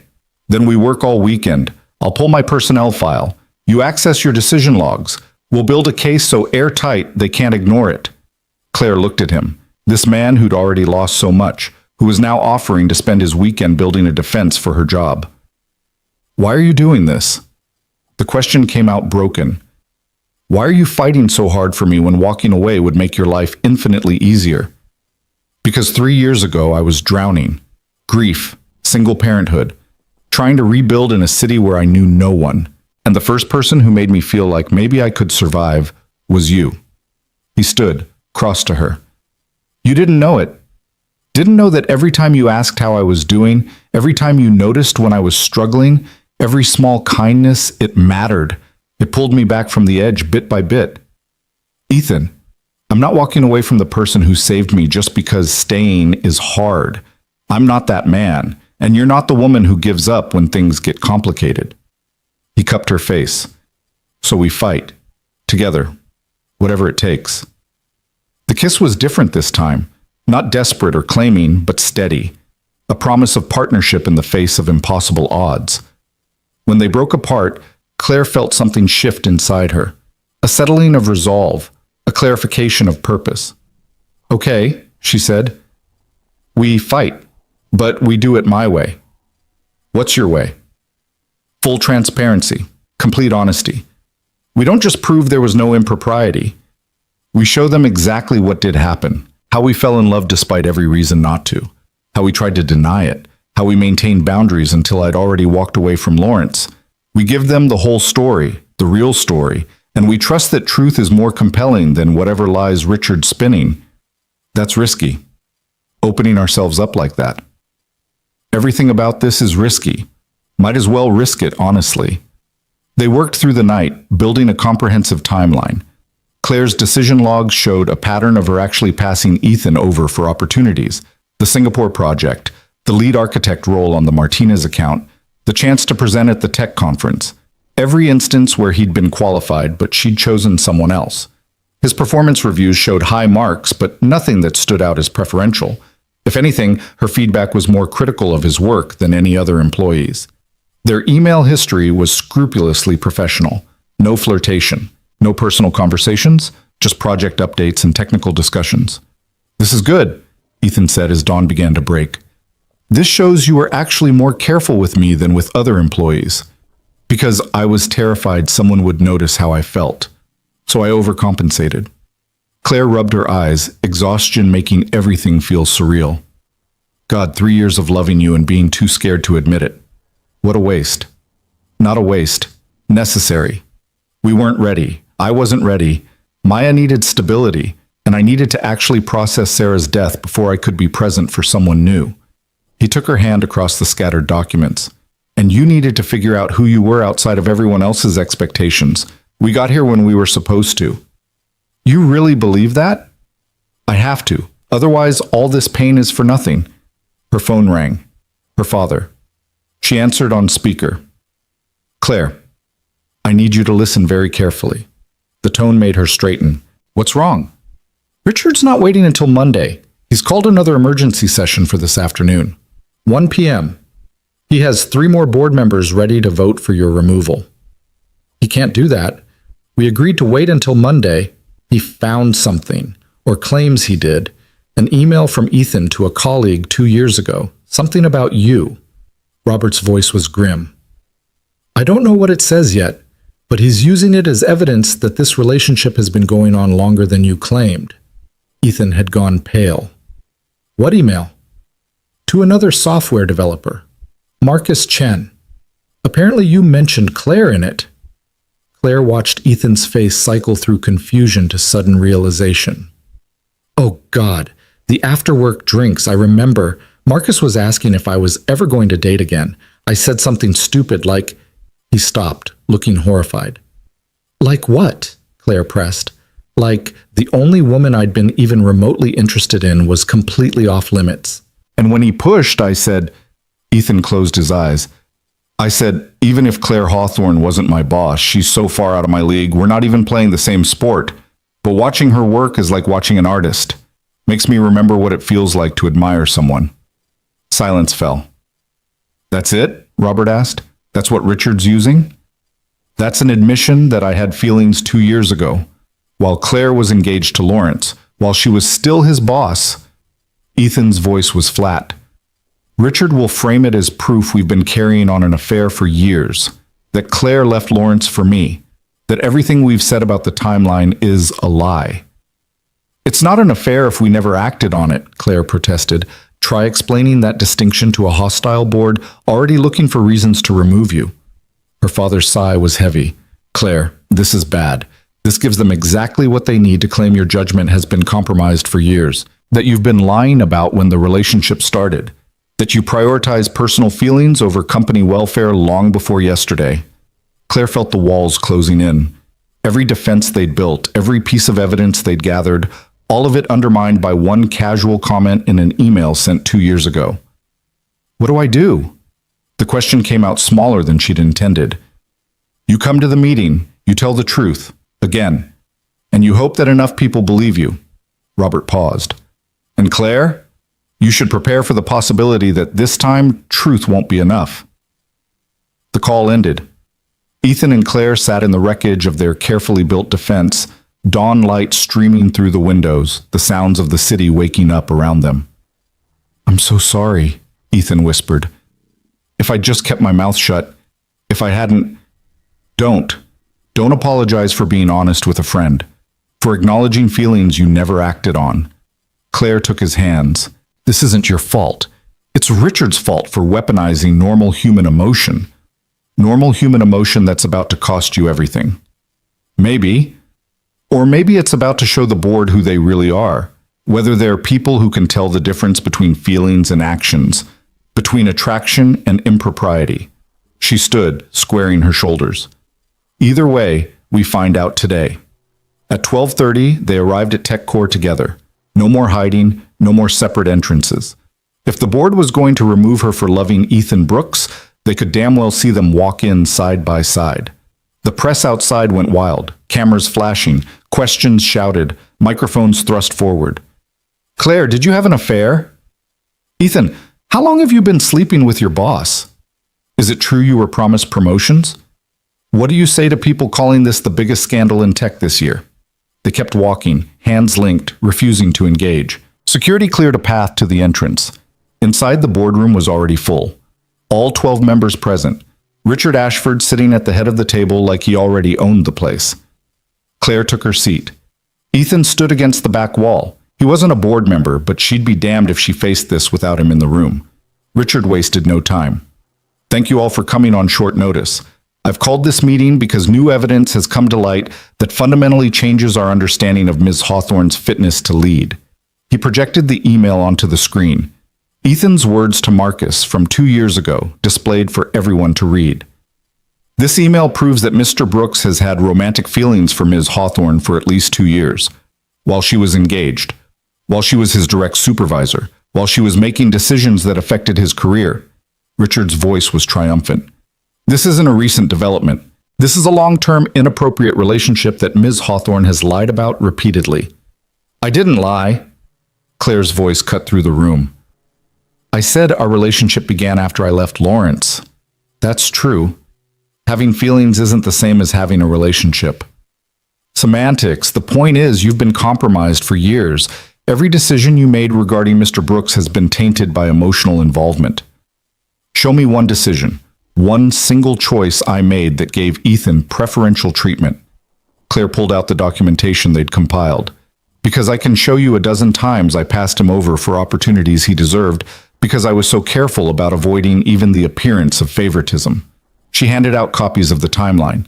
The board members began reading, expressions shifting as they processed the evidence. This shows the opposite of favoritism, Jennifer Chen said slowly. This shows Claire holding Mr. Brooks to a higher standard than other employees. Because she was covering, Richard insisted, overcompensating to hide the affair. It wasn't an affair! Ethan's voice rang out from the back of the room. I admired her from a distance, had feelings I never expressed to her, maintained complete professionalism for 3 years because I knew my position made anything else impossible. That email to Marcus was me being honest with a friend about feelings I was never going to act on. Until she needed someone after walking out on Lawrence, Richard said. How convenient. It wasn't convenient. It was terrifying. Claire stood, facing the board directly. You want to know the truth? The whole truth. Here it is. I've been half in love with Ethan Brooks since 6 months after he started working here. I've spent 3 years pretending I wasn't. 3 years staying engaged to a man I didn't love because it was expected. Safe. Good for business. 3 years making myself smaller and quieter and more acceptable so no one would question whether I deserved my position. She looked around the table, meeting each board member's eyes. And 2 days ago, I was standing in a bridal suite about to promise forever to someone I couldn't even like. And I realized I was done. Done pretending. Done letting fear of judgment control my choices. Done being who everyone else needed me to be instead of who I actually am. Her voice strengthened. So yes, I walked away from my wedding. I went to Ethan's apartment. I told him the truth. And the next day, I told all of you the truth. Because I'd rather lose this position honestly than keep it through deception. Very moving, Richard said. But it doesn't change the facts. You've demonstrated catastrophically poor judgment. You've created a scandal that's affecting company value. And you've lied about the timeline of your involvement with an employee. I haven't lied about anything. And if you fire me for telling the truth, after years of maintaining professional boundaries despite personal feelings, you're not protecting this company. You're teaching everyone who works here that honesty is punished and lies are rewarded. She paused. Is that really the culture you want to build? The silence was absolute. Finally, her father spoke. I'm recused from this vote, but I want to say something first.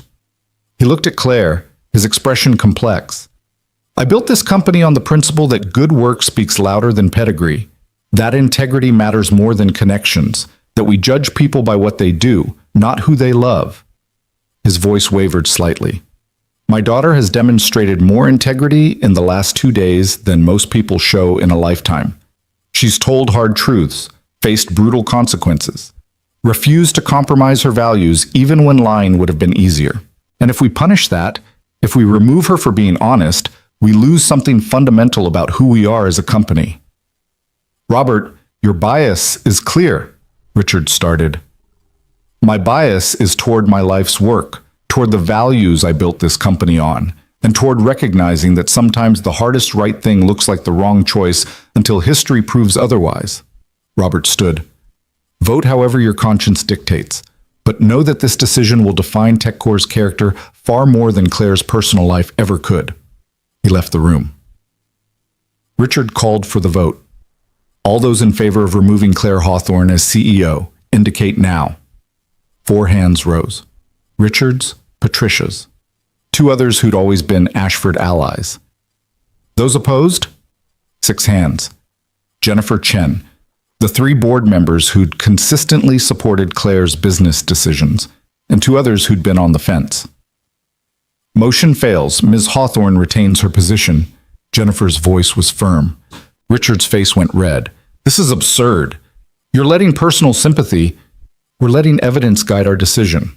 Claire's provided documentation proving she maintained appropriate professional distance. The only thing your email proves is that Ethan Brooks had feelings he never acted on. That's not grounds for removal. That's being human. The media will crucify her. Us. The stock will continue to drop. Then we'll handle it, together, like a company that stands behind its leadership instead of abandoning them at the first sign of trouble. Jennifer turned to Claire. You're still CEO, but you need to address this, publicly, transparently. Turn the narrative from scandal to integrity. Claire nodded, not quite trusting her voice. The board filed out, leaving her alone with Ethan. She'd survived, barely, by the narrowest of margins, but she'd survived telling the truth.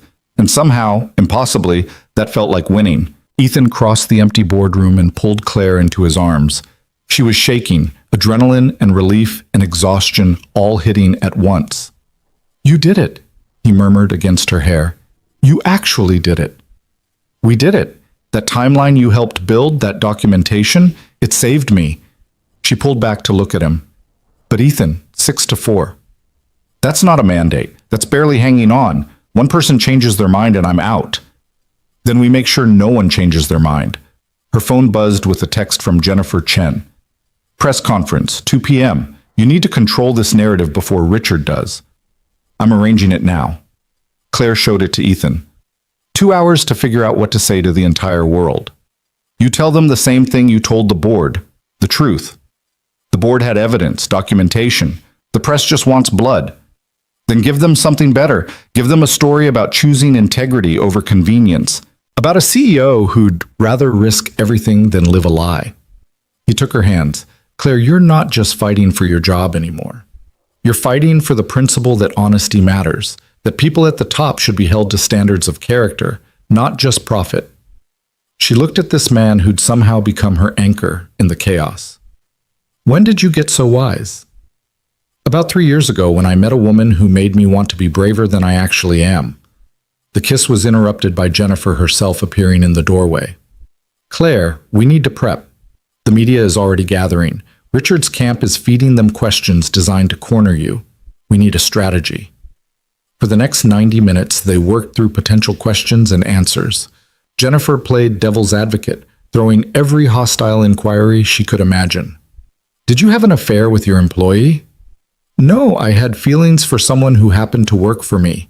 Feelings I never acted on until after I'd already left my engagement for completely separate reasons. You expect people to believe nothing happened for 3 years? I expect people to understand the difference between attraction and action, between having feelings and acting on them inappropriately. Your company's stock has dropped 8% since Friday. How do you justify putting personal desires ahead of shareholder value? I justify it by refusing to believe that my personal integrity is separate from my professional value.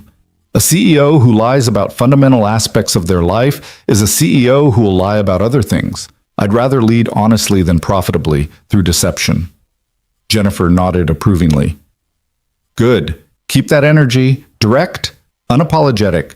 Don't let them make you defensive. At 1:50, Claire stood in the TechCore lobby where they'd set up a podium and microphones. Through the glass doors, she could see the crowd, reporters, cameras, curious onlookers, the feeding frenzy waiting to devour whatever she said next. Ethan stood off to the side, out of camera range but visible to her, a steady presence, a reminder of why this mattered. Jennifer gave her a nod. Ready? No, but I'm doing it anyway. They opened the doors. The noise was immediate and overwhelming. Shouted questions, camera shutters clicking, the general chaos of media in a frenzy. Claire stepped to the podium, waited for quiet. When it didn't come, she simply started speaking, her voice cutting through the din. My name is Claire Hawthorne. I'm the CEO of TechCore Solutions, and I'm here to tell you the truth about what happened this weekend. The crowd settled, sensing she wasn't going to be rattled. On Thursday evening, I left my wedding to Lawrence Ashford. I did this not because of another man, but because I realized I was about to promise forever to someone I don't love and never have. I left because I'd spent my entire life making choices based on what was expected rather than what was true, and I was done. She paused, let that sink in. After leaving, I went to the home of a colleague, Ethan Brooks, someone I trust. Someone I'd developed feelings for over the past 3 years. Feelings I never acted on, never acknowledged, never allowed to affect my professional decisions. Because I understood the boundaries of my position and I respected them absolutely. A reporter shouted, "But you did act on them eventually." Yes, after I'd already ended my engagement, after I'd already made the choice to walk away from a marriage that was never right. I told Ethan the truth about how I felt, and he told me he felt the same way. That's when our relationship began. Not before. Not during my engagement. After. Your former employee, Marcus Chen's email suggests Mr. Brooks had feelings for you 2 years ago. Having feelings isn't the same as acting on them. Ethan Brooks admired me from a distance. He never expressed those feelings to me, never crossed professional lines, never did anything inappropriate. And I never knew about them until after I'd already left Lawrence. If having unspoken feelings for your boss is a crime, half the workforce would be guilty. But as CEO, you have power over him. Isn't any relationship inherently coercive? Claire had expected this.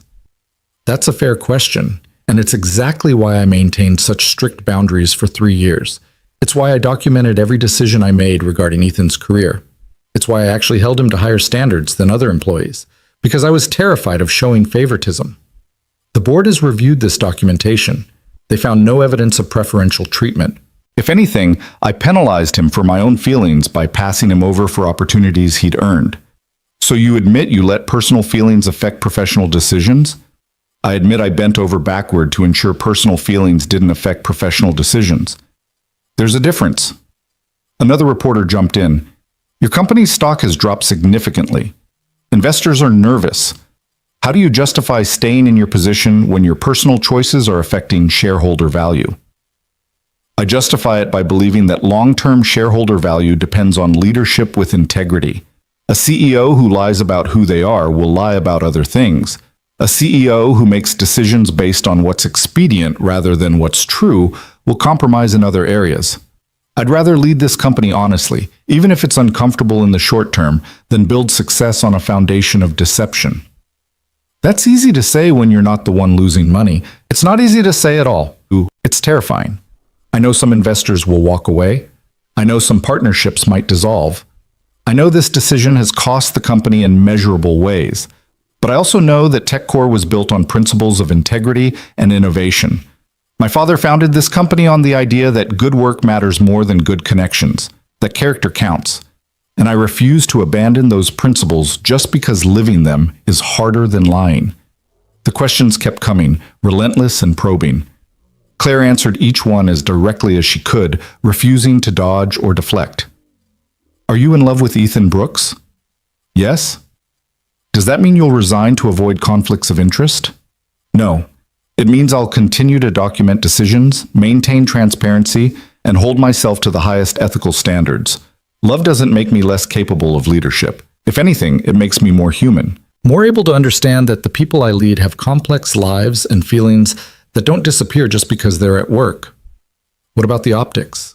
A billionaire CEO with a lower-level employee? Doesn't that perpetuate problematic power dynamics? It would if I'd used my power to pursue him. I didn't. I maintained boundaries. I never made advances. I never created a situation where he felt pressured or obligated. Our relationship began when I was at my most vulnerable, having just walked away from everything. He could have taken advantage of that moment. He didn't. He offered kindness and honesty. And when we both acknowledged our feelings, we did so as equals. Not as boss and employee, but as two people who'd been carefully, painfully avoiding exactly this for 3 years. Your former fiancé, Lawrence Ashford, released a statement calling you unstable and suggesting you need professional help. Claire's jaw tightened. Lawrence Ashford is a man who can't accept that someone chose to leave him. He's weaponizing mental health stigma to discredit me because his pride was wounded. I'm not unstable, I'm honest. And if he can't tell the difference, that says more about him than it does about me. The press conference lasted 45 minutes. By the end, Claire's voice was hoarse and her composure was hanging by a thread. But she'd said everything she needed to say. Jennifer stepped in. That's all for today. Thank you. As they moved back inside, away from the cameras and chaos, Claire's legs nearly gave out. Ethan was there immediately, supporting her weight. You were incredible, he said. I was desperate. There's a difference. She leaned against him, no longer caring who saw. Did I make it worse? Did I just give them more ammunition? You gave them the truth. What they do with it is up to them. Jennifer was already monitoring social media on her phone. Initial response is mixed. Some people are calling you brave. Others are calling you reckless. But she looked up, something like hope in her expression. There's a thread gaining traction.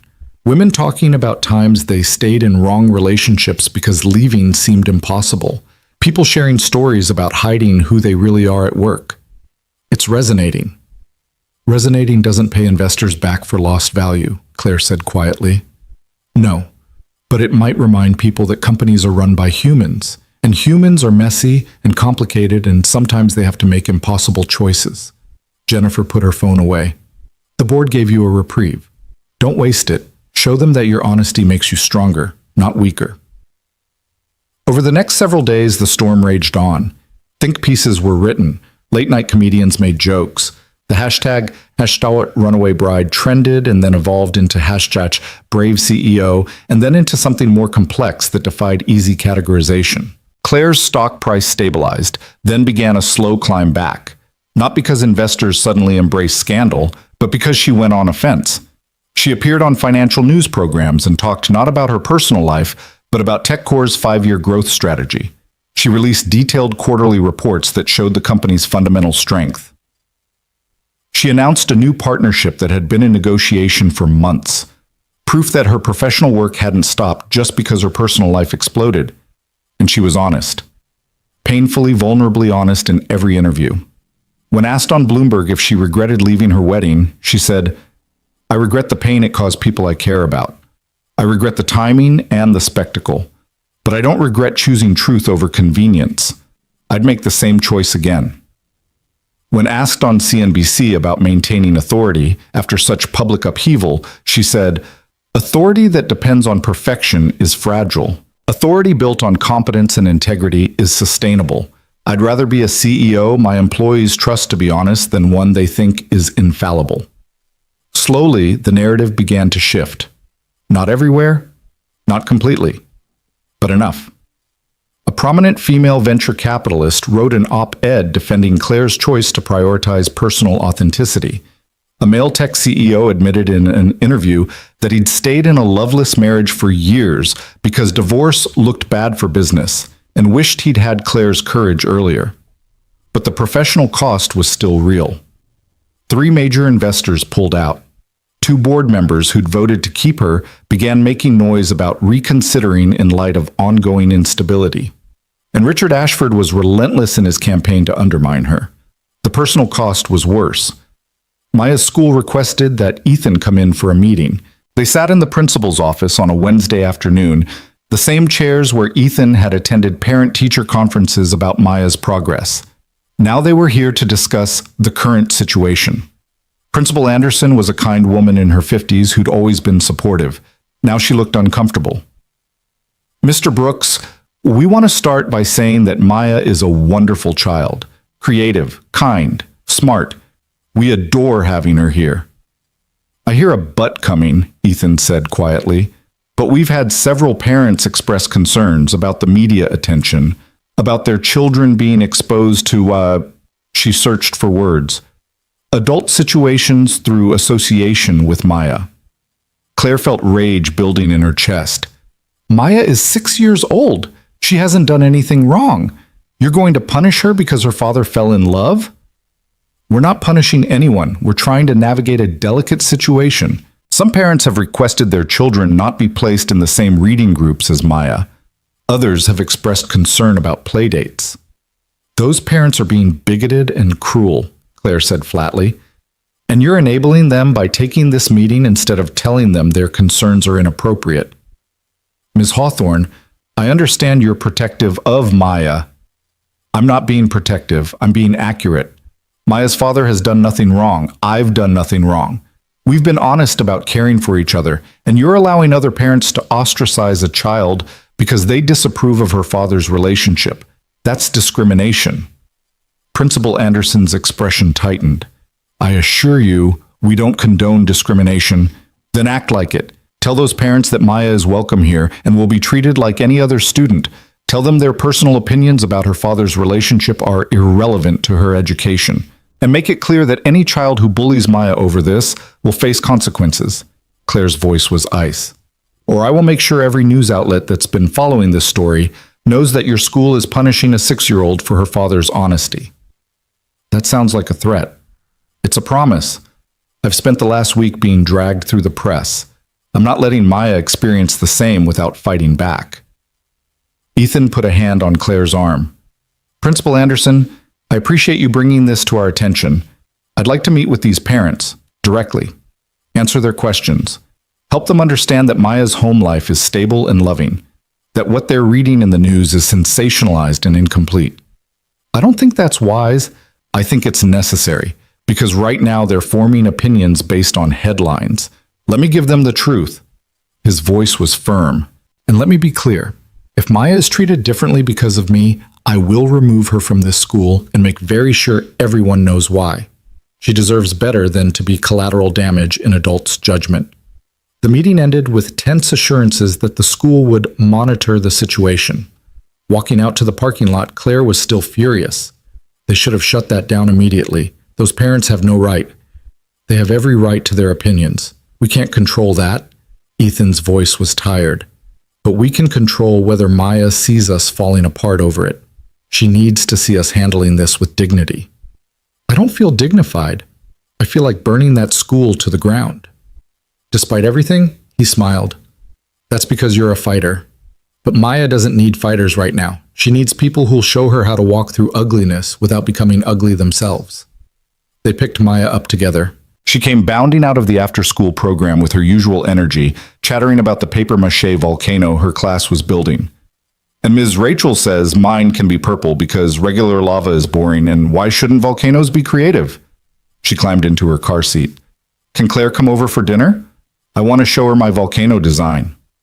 Claire has work, sweetheart, Ethan said carefully. No, I don't. Claire met his eyes in the rearview mirror. I'd love to see your volcano design. Maya's resulting cheer was worth whatever professional crisis Claire was neglecting. That evening, in Ethan's small apartment, something shifted.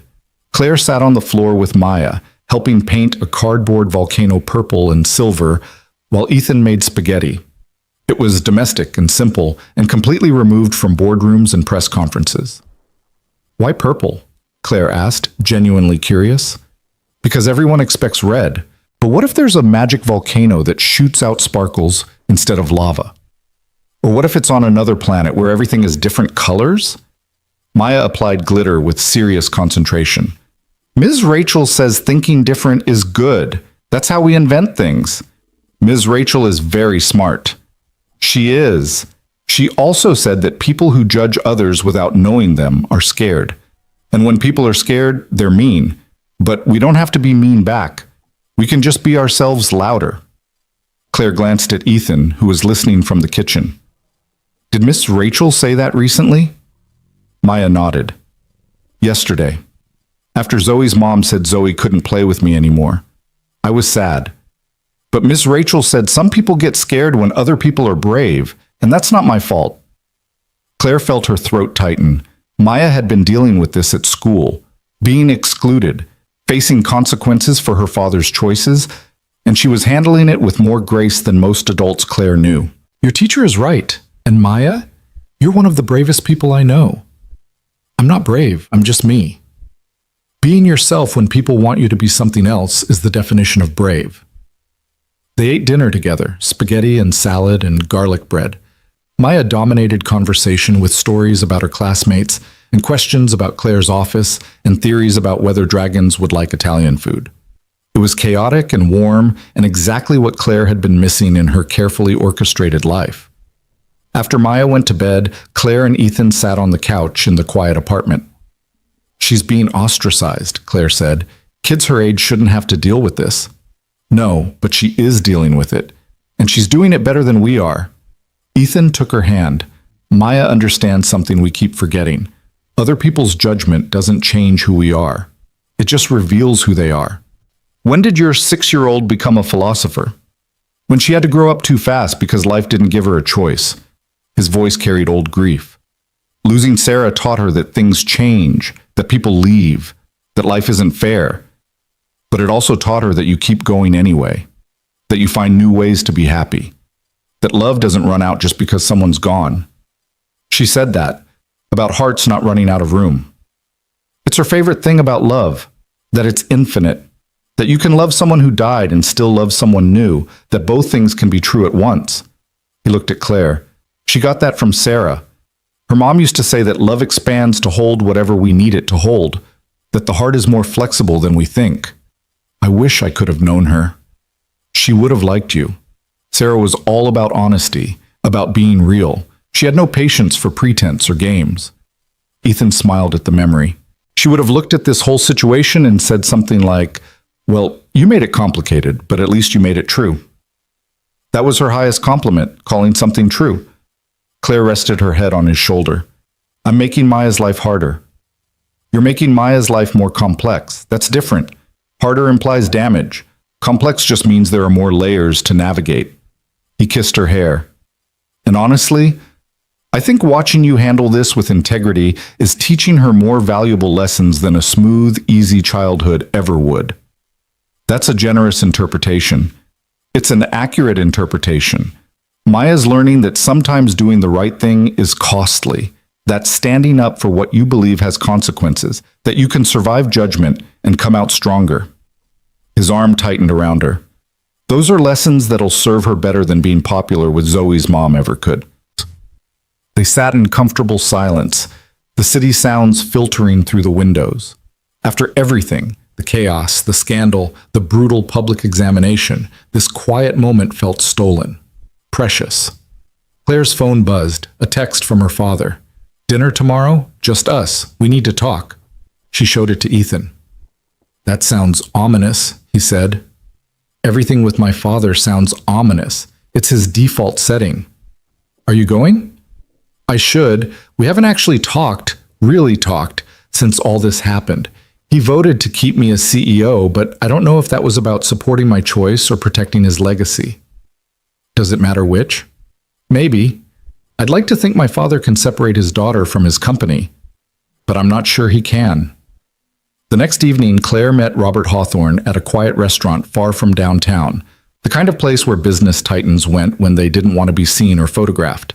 He was already seated when she arrived, looking older somehow. The stress of the past week had left marks. "Claire." He stood, kissed her cheek. "Thank you for coming." "Of course." They ordered, the ritual of menus and wine lists providing buffer against harder conversation. Only after the waiter left did Robert speak what was really on his mind. "I need to know if you're staying." Claire blinked. "Staying where?" "At TechCore, as CEO. If this is just a stepping stone to something else, if you're using the company as a platform to, I don't know, make some point about authenticity that ends with you leaving to pursue other interests." "Dad, I'm not leaving. Why would you think that?" "Because you walked away from Lawrence without a backward glance. Because you've upended your entire life in a matter of days. Because you seem more than willing to burn everything down if it serves your principles." His voice was strained. "And I need to know if my company is next. TechCore isn't yours anymore. It's mine. Legally, structurally. I've been CEO for 5 years. You retired. I built it from nothing. Every brick, every contract, every decision that made it what it is today, that was me. And I handed it to you because I trusted you to protect it, to grow it, not to use it as leverage in some personal rebellion." The words stung. "Is that what you think this is? Rebellion?" "I think you're going through something, a crisis, a reckoning, whatever you want to call it, and I think you're willing to sacrifice professional stability for personal authenticity, which is admirable, noble even, but it's not sustainable." "Why not?" Robert leaned forward, intensity radiating from him. "Because leading a company requires compromise, requires playing politics, requires making decisions that aren't always aligned with your personal values because they serve the greater good. You can't lead effectively if you're constantly prioritizing your own truth over strategic necessity." "I disagree. I think I can't lead effectively if I'm constantly lying about fundamental aspects of who I am. How can employees trust my judgment if they can't trust my word? How can investors believe my projections if they think I'm willing to misrepresent reality when it's convenient? There's a difference between lying and maintaining appropriate boundaries between personal and professional." "Is there? Because it seems to me that the boundaries you're describing are just polite words for acceptable deception." Claire met her father's eyes. "You married Mom because it made business sense, built a marriage on strategy instead of love. And you're telling me that worked, that it was worth it. But Dad, you're 70 years old and I can count on one hand the times I've seen you genuinely happy. Is that really the legacy you want? Success built on settling?" Robert's face went through several emotions. Anger, pain, something that might have been recognition. "Your mother and I have built a good life together. You've built a functional partnership. That's not the same as a good life. And you think what you have with Ethan Brooks is better? A relationship that's cost you investors, board support, public reputation? That's made your daughter's classmates avoid her? Maya's not my daughter. Yet. But she will be if you stay with him. And then what? You become a stepmother to a child who's being ostracized because of choices you made? You think that's better than what your mother and I have?" Claire felt something cold settle in her chest. "What are you really asking me, Dad?" "I'm asking if you've thought this through. Really thought it through. Not the romantic version where love conquers all. The practical version where you're a billionaire CEO trying to blend your life with a widowed single father who makes $90,000 a year. where you're navigating co-parenting and school politics, and whether he's comfortable with your wealth or resentful of it, where you're constantly defending your relationship to boards and investors and the public. I've thought about all of that. And I'm still here, still choosing him, still willing to navigate the hard parts because the alternative is going back to a life where I was successful and empty. She paused. You want to know if I'm staying at TechCore? Yes.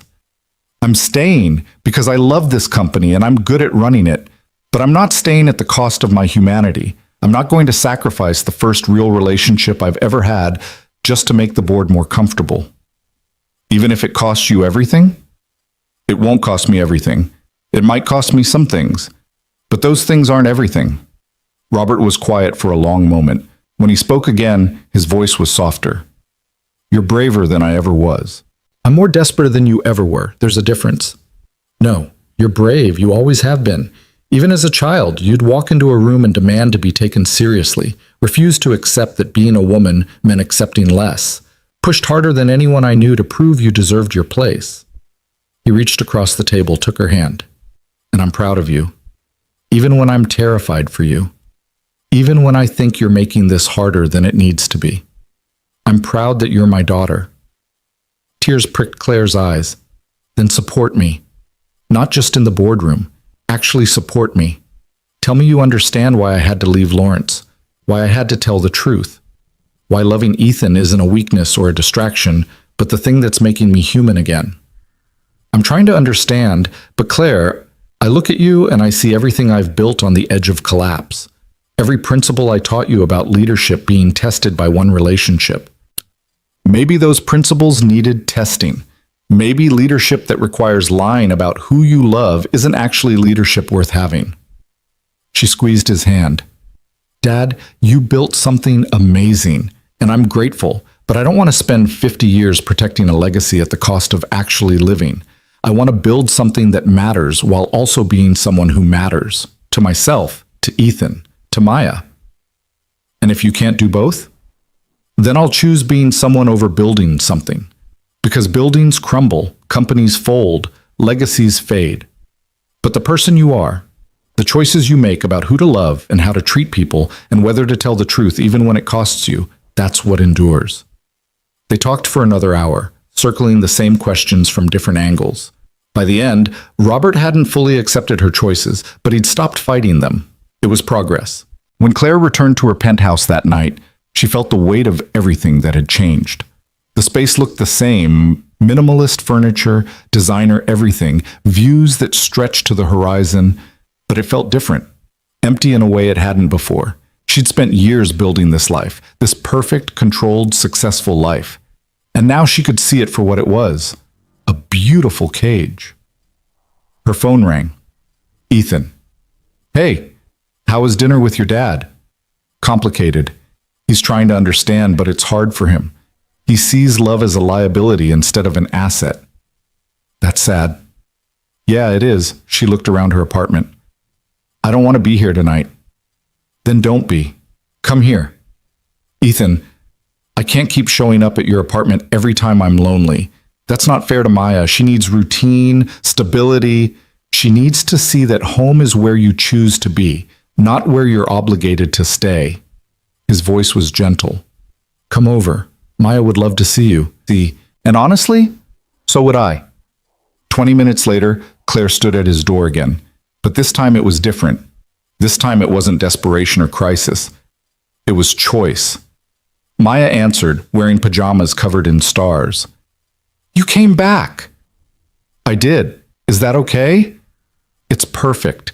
I wanted to show you the volcano after we painted it. It dried, and it's so pretty. She grabbed Claire's hand, pulled her inside. Daddy made cookies. They're only a little burned. They're not burned, Ethan called from the kitchen. They're well done. That's what burned people say, Claire laughed.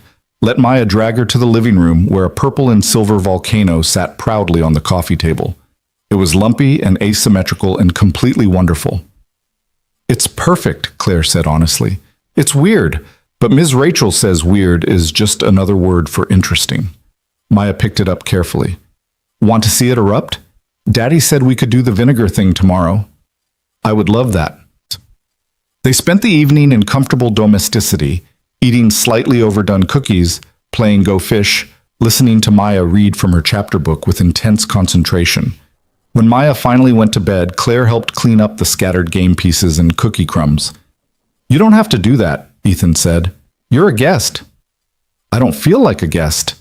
She set the cards back in their box. I feel like, I don't know, like this is where I'm supposed to be. Is it? I think it might be, which is terrifying because I don't know how to navigate this. How to be a CEO and also someone who eats burned cookies and helps with papier-mâché volcanoes. Those feel like different people. They're not different people. They're different contexts for the same person. Ethan pulled her down onto the couch beside him. You're allowed to be complex, Claire. You're allowed to be fierce in the boardroom and soft with Maya, strategic with investors and vulnerable with me. All of those things can be true at once. But how do I do both well? How do I give TechCore what it needs while also giving you and Maya what you deserve? The same way everyone does. Imperfectly, with mistakes and adjustments and constant recalibration. There's no formula for this. We just figure it out as we go. Claire rested her head on his shoulder. I'm going to mess this up sometimes, be too focused on work, miss important things, prioritize the wrong things. I know, and I'm going to be too protective of Maya sometimes. Pull back when you want to be involved. Struggle with letting you into parts of our life that still feel like Sarah's territory. He kissed her temple. We're both going to mess this up. The question isn't whether we'll fail, it's whether we'll keep choosing each other even when we do. And will you? Every time. He said it with such certainty that Claire felt something loosen in her chest. Claire, I spent 3 years watching you from a distance, thinking you were completely out of reach. Now you're here, in my apartment, helping my daughter with art projects and eating our terrible cookies. I'm not letting that go just because it's complicated. What if the board forces me out? What if I lose TechCore? Then you'll build something else. Start something new. Take all that skill and determination and apply it somewhere else. You're not defined by one company, not even one your father built. It feels like I am sometimes. That's because you've tied your identity to your position for so long, you've forgotten there's a person underneath the title. He turned her face toward his. But I see that person, the one who gets excited about purple volcanoes, who fights for kids she barely knows because it's right, who'd rather lose everything than compromise her integrity. That person is worth more than any CEO title. The kiss was slow and sweet, and promised things they were both too scared to say out loud yet. When they broke apart, Claire felt tears on her cheeks. I love you, she whispered. I don't know when it happened or how to navigate it, but I love you. I love you too. Have since about 6 months after I started at TechCore. Maybe longer. That's a long time to carry a secret. It's a long time to wait for someone to be ready, but you're worth waiting for. They fell asleep on his couch, tangled together, the city lights filtering through the windows. And for the first time in as long as Claire could remember, she didn't dream about board meetings or stock prices or the next crisis to manage. She dreamed about purple volcanoes and a little girl with wild curls and a man who saw her not as a CEO or a prize, but as someone worth choosing every single day. When morning came, Maya found them still on the couch and announced with 6-year-old authority that if Claire was going to keep sleeping over, she needed to bring pajamas because suits weren't proper sleeping clothes. She has a point, Ethan murmured, still half asleep. She usually does. And somehow, in that small apartment with its mismatched furniture and volcano projects and burned cookies, Claire Hawthorne began to understand what success actually looked like when it wasn't measured by others' metrics. It looked like choosing truth over convenience, love over strategy, being someone over building something. And it looked like finally being brave enough to stop pretending she had all the answers and simply live the questions instead. The pajamas arrived 3 days later. A practical set Claire ordered online because Maya's observation had been characteristically accurate. But when she showed up at Ethan's apartment that Friday evening with an overnight bag, Maya's reaction wasn't what she expected. The little girl stood in the doorway, elephant clutched tight, her expression uncertain in a way Claire hadn't seen before. "Are you moving in?" Maya asked quietly. Claire knelt down, meeting her at eye level. "No, sweetheart, I'm just visiting, like I have been." "But you brought a bag. That's what people do when they move in." Maya's voice was small. "Is this our house now? Or your house too?" Ethan appeared behind his daughter, his expression pained. They'd been so focused on navigating the external chaos that they hadn't properly considered what all of this looked like to a 6-year-old who'd already lost one important woman. "Maya, honey, this is still your house. You're home with Daddy. Claire's just visiting because we like spending time with her. But nothing's changing without us all talking about it first." Ethan's voice was gentle. "Is that what's worrying you? That things are changing too fast?" Maya nodded, tears starting to form. "Zoe said her dad got a new girlfriend, and then the girlfriend moved in, and then they forgot about Zoe's mom, like she wasn't even real anymore. Like the new person erased her." Claire felt her heart break. "Maya, look at me. Can you do that?" The little girl raised her eyes, tears spilling over. "Your mom was real. She'll always be real, and nobody, not me, not anyone, can erase her. She's part of you, part of your dad, part of this home, and I would never want to replace her or make you forget her." Claire took Maya's small hands. "I'm not here to be your new mom. I'm here because I care about your dad, and I care about you. But that doesn't mean your first mom stops mattering. Hearts don't work that way." "They don't?" "No, they expand. They make room for new people while keeping the old people safe inside. Your dad loves your mom. He always will. And he can also have feelings for me. Both things can be true."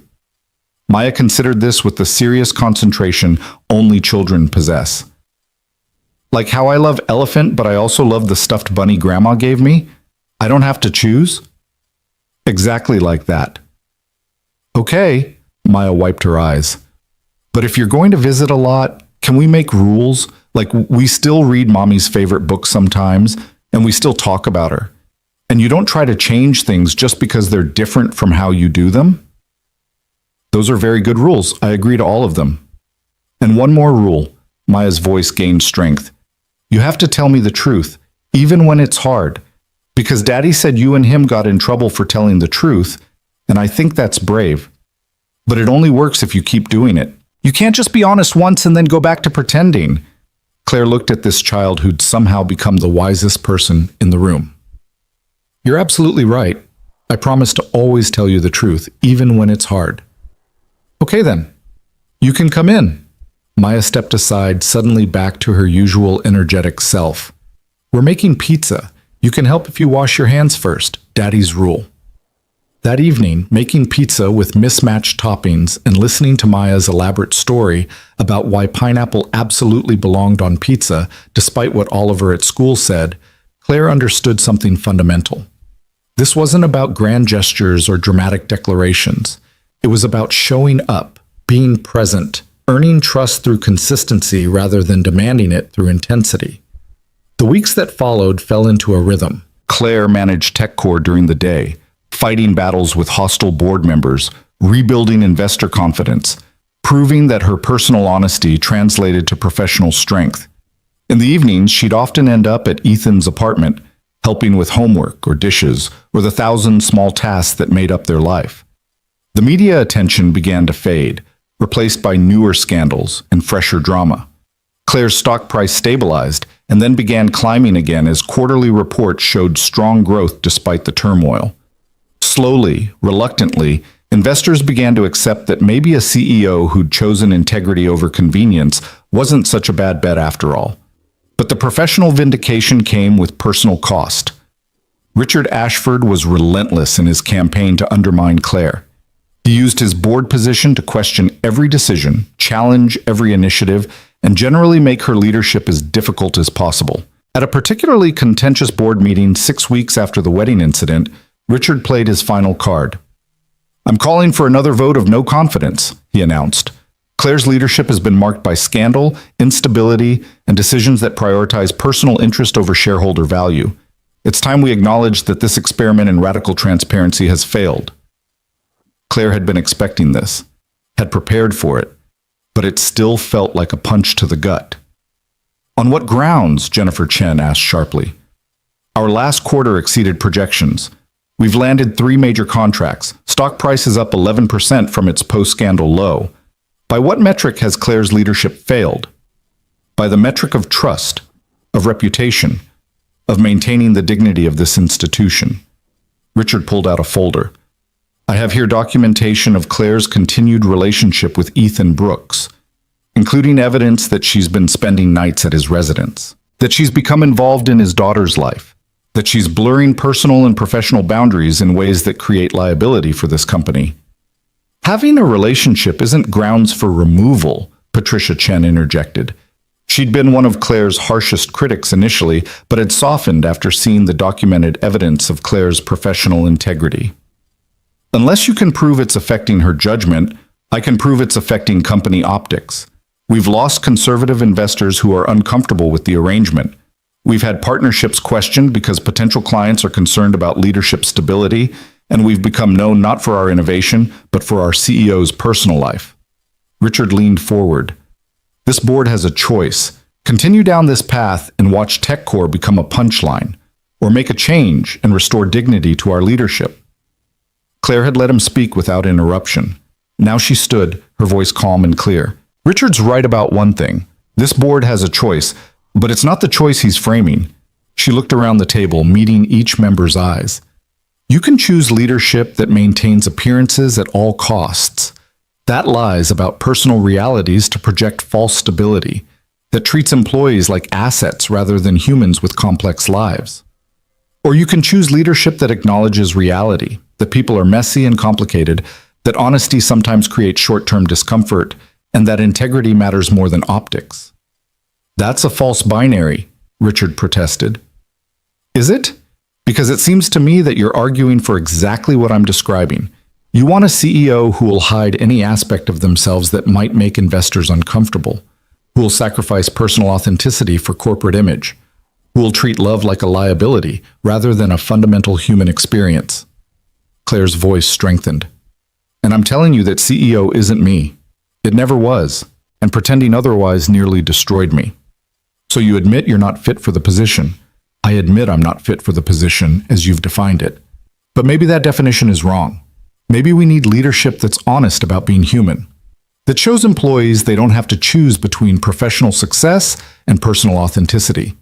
That demonstrates you can run a billion-dollar company while also having a life that matters beyond quarterly reports. Robert Hawthorne spoke for the first time.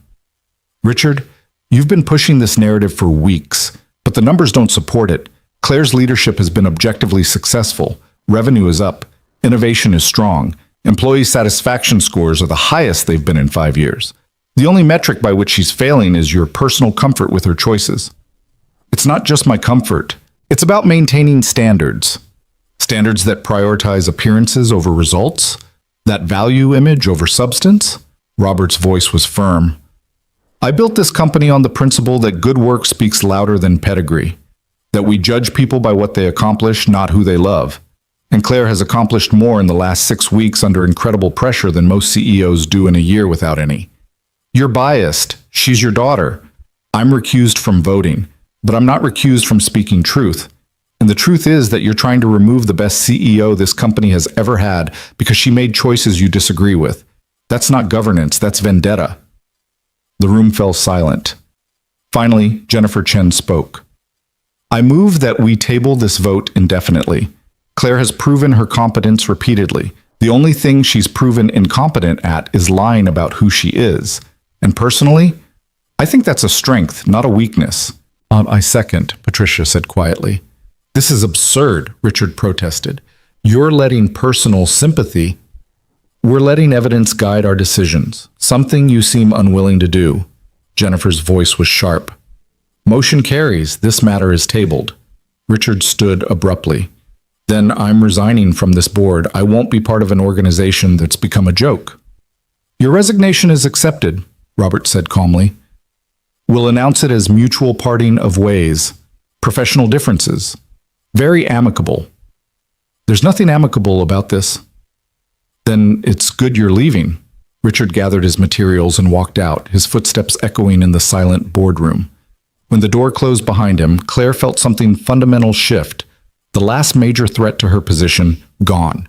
Not through compromise or manipulation, but through his own inability to accept that integrity could coexist with leadership. After the meeting, Robert pulled Claire aside. You won. You know that, right? You faced down everything they threw at you and you won. I survived. That's not the same as winning. It is in business. Survival is winning. Everything else is just degrees of success. He paused. I owe you an apology. I spent weeks trying to protect you by pushing you back toward comfortable lies. But you were right. The truth was stronger. I learned it from you. Good work speaks louder than pedigree. That was always your principle. I just applied it to personal life, too. I'm proud of you. Your mother and I, we talked, really talked, for the first time in years, about choices we made, sacrifices we accepted. And we realized something. We built a successful company. But you're building a successful life. And that's harder. More important. Claire felt tears threatening. Thank you, Dad. Don't thank me yet. I'm about to make your life more complicated. He smiled slightly. I'm stepping down from the board. Fully. No more advisory role. No more shadow influence. It's time I let you actually run the company without my ghost looking over your shoulder. Dad, you don't have to. I do. Because you'll never truly be CEO while I'm still here questioning your choices. And you deserve to lead without that weight. He kissed her forehead. Besides, your mother and I are taking a trip. 6 months. Europe. Asia. Places we always said we'd visit but never made time for. Turns out there's more to life than quarterly earnings. Who are you and what have you done with my father? Your father is learning from his daughter. Better late than never. That evening, Claire went straight to Ethan's apartment. She had news and she needed to share it with the people who'd stood by her through everything. Maya answered the door, already in pajamas, her curls wilder than usual. Claire, guess what? I got to be line leader today and Oliver apologized for saying pineapple was gross on pizza because Ms. Bassesi ispul pochibetians. Rachel said everyone's opinions are valid and he was being judgmental. That's wonderful. Did you accept his apology? Yes. Because Ms. Rachel says forgiveness is important, but I also told him he's still wrong about pineapple. Maya grabbed her hand. Daddy's making stir fry. It has too many vegetables, but I'm being brave about it. In the kitchen, Ethan was indeed making stir fry, managing about 6 different pans with the organized chaos of a single parent who'd learned to multitask. Richard's gone, Claire announced without preamble. Resigned from the board. I'm actually fully CEO now without him trying to undermine me every day. Ethan set down his spatula, pulled her into a hug. That's incredible. It means things might actually calm down. The media's already moved on to other scandals. The board is stable. The company's strong. We might actually get to just live without constantly fighting fires. That sounds terrifying, he said with a smile. Why terrifying? Because now we have to figure out what normal looks like for us. No more crisis mode. No more external threats forcing us together. Just actual relationship building. Deciding how this works long term. Maya appeared beside them. Are you talking about the future? Because I have opinions. They both laughed. Of course you do, Claire said. What are your opinions? I think if you're going to keep visiting, you should have your own toothbrush here. Because sharing is nice, but germs are real. That's science. Maya spoke with complete authority. And also, I think we should make Sunday morning pancakes a tradition. Because traditions are important for families.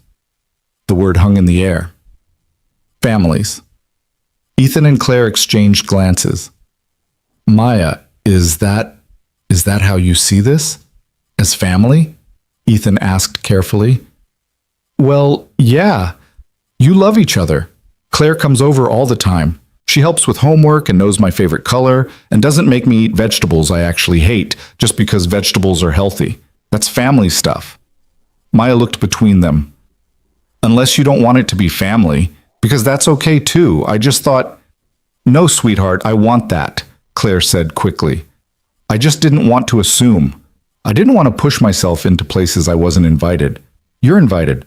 I'm inviting you right now. Officially. Maya held out her hand to shake. Welcome to the family. The formality of it, the 6-year-old seriousness, made Claire's eyes sting with tears. She shook Maya's hand solemnly. I accept. Thank you. Good. Now can we eat? I'm being very patient about the vegetables, but I'm also very hungry. Over dinner, they talked about logistics, about how to actually blend their lives now that the worst of the storm had passed, about whether it made sense for Claire to keep her penthouse or whether they should find somewhere new, bigger space that belonged to all of them rather than one person's history. I don't want to erase what you and Sarah built here, Claire said carefully. This is Maya's home, her memories. It's also too small for 3 people long term, Ethan pointed out. And honestly, I think a fresh start might be good. Somewhere that's ours together, where Maya can have her own room and you can have office space and we're not constantly tripping over each other. Can we get a backyard? Maya asked hopefully. For science experiments? Science experiments, Ethan repeated. Volcanoes have to erupt somewhere. Ms. Rachel says the scientific method requires testing. Then we'll look for places with backyards suitable for scientific testing. Over the following months, they did exactly that. Found a house in Wallingford with enough space for all of them. 3 bedrooms, an office for Claire, a backyard for Maya's increasingly elaborate science projects. It wasn't as grand as Claire's penthouse or as modest as Ethan's apartment. It was somewhere in between, theirs. The process of merging households revealed all the complications they'd been too focused on survival to address. Claire had to learn that Ethan needed quiet time after work to decompress. Ethan had to accept that Claire sometimes worked until midnight, and that wasn't rejection, just how she processed stress. Maya had to adjust to having another adult in her space, someone who had opinions about bedtimes and homework and whether ice cream counted as dinner. They fought. Not about big things, those they handled with the same honesty that had gotten them through the scandal, but about small things. About Claire buying Maya an expensive violin without consulting Ethan first. About Ethan feeling like Claire was trying to solve problems with money instead of presents. About Maya playing them against each other when she wanted to avoid vegetables. But they also learned. Claire learned to ask instead of assume. Ethan learned to accept help without seeing it as charity. Maya learned that having 2 adults who loved her meant twice the support, but also twice the accountability. The wedding happened on a Saturday in early spring, 9 months after Claire had walked away from her first one. This time, there were no 700 guests or designer gowns or strategic alliances. Just 30 people in the backyard of their new home. Close friends, family, and Maya's entire class, because she'd insisted that if you were building a family, everyone should be invited to celebrate. Claire wore a simple dress. Ethan wore a suit that Maya had helped pick out, because Daddy needs to look fancy but not stuffy. The ceremony was brief and honest, written by them rather than pulled from templates. When it came time for vows, Claire spoke first. Ethan, 9 months ago I showed up at your door in a wedding dress, running from a life that looked perfect but felt empty. You could have turned me away, told me I was crazy, protected yourself and Maya from the chaos I was bringing. But you didn't. You let me in. You listened. You showed me what it looked like to choose honesty even when it cost everything. Her voice wavered. You taught me that love isn't about finding someone who fits into your perfect plan. It's about finding someone who makes you want to throw out the plan and build something real instead. I love you. I love Maya. I love the life we're building that's messy and complicated and absolutely nothing like what I expected. And I can't wait to spend the rest of my life being brave enough to keep choosing truth with you. Ethan's vows were simpler. Claire, you walked into my life at a moment when I'd convinced myself that feeling anything again was too risky. You were brilliant and terrifying and so far out of reach, I didn't even let myself hope. But you chose me anyway, not because I was safe or easy or made sense on paper, but because somehow, despite everything, we made sense to each other. He took her hands. I promise to keep choosing you. In boardrooms and in our kitchen. When you're the powerful CEO and when you're the woman who burns toast.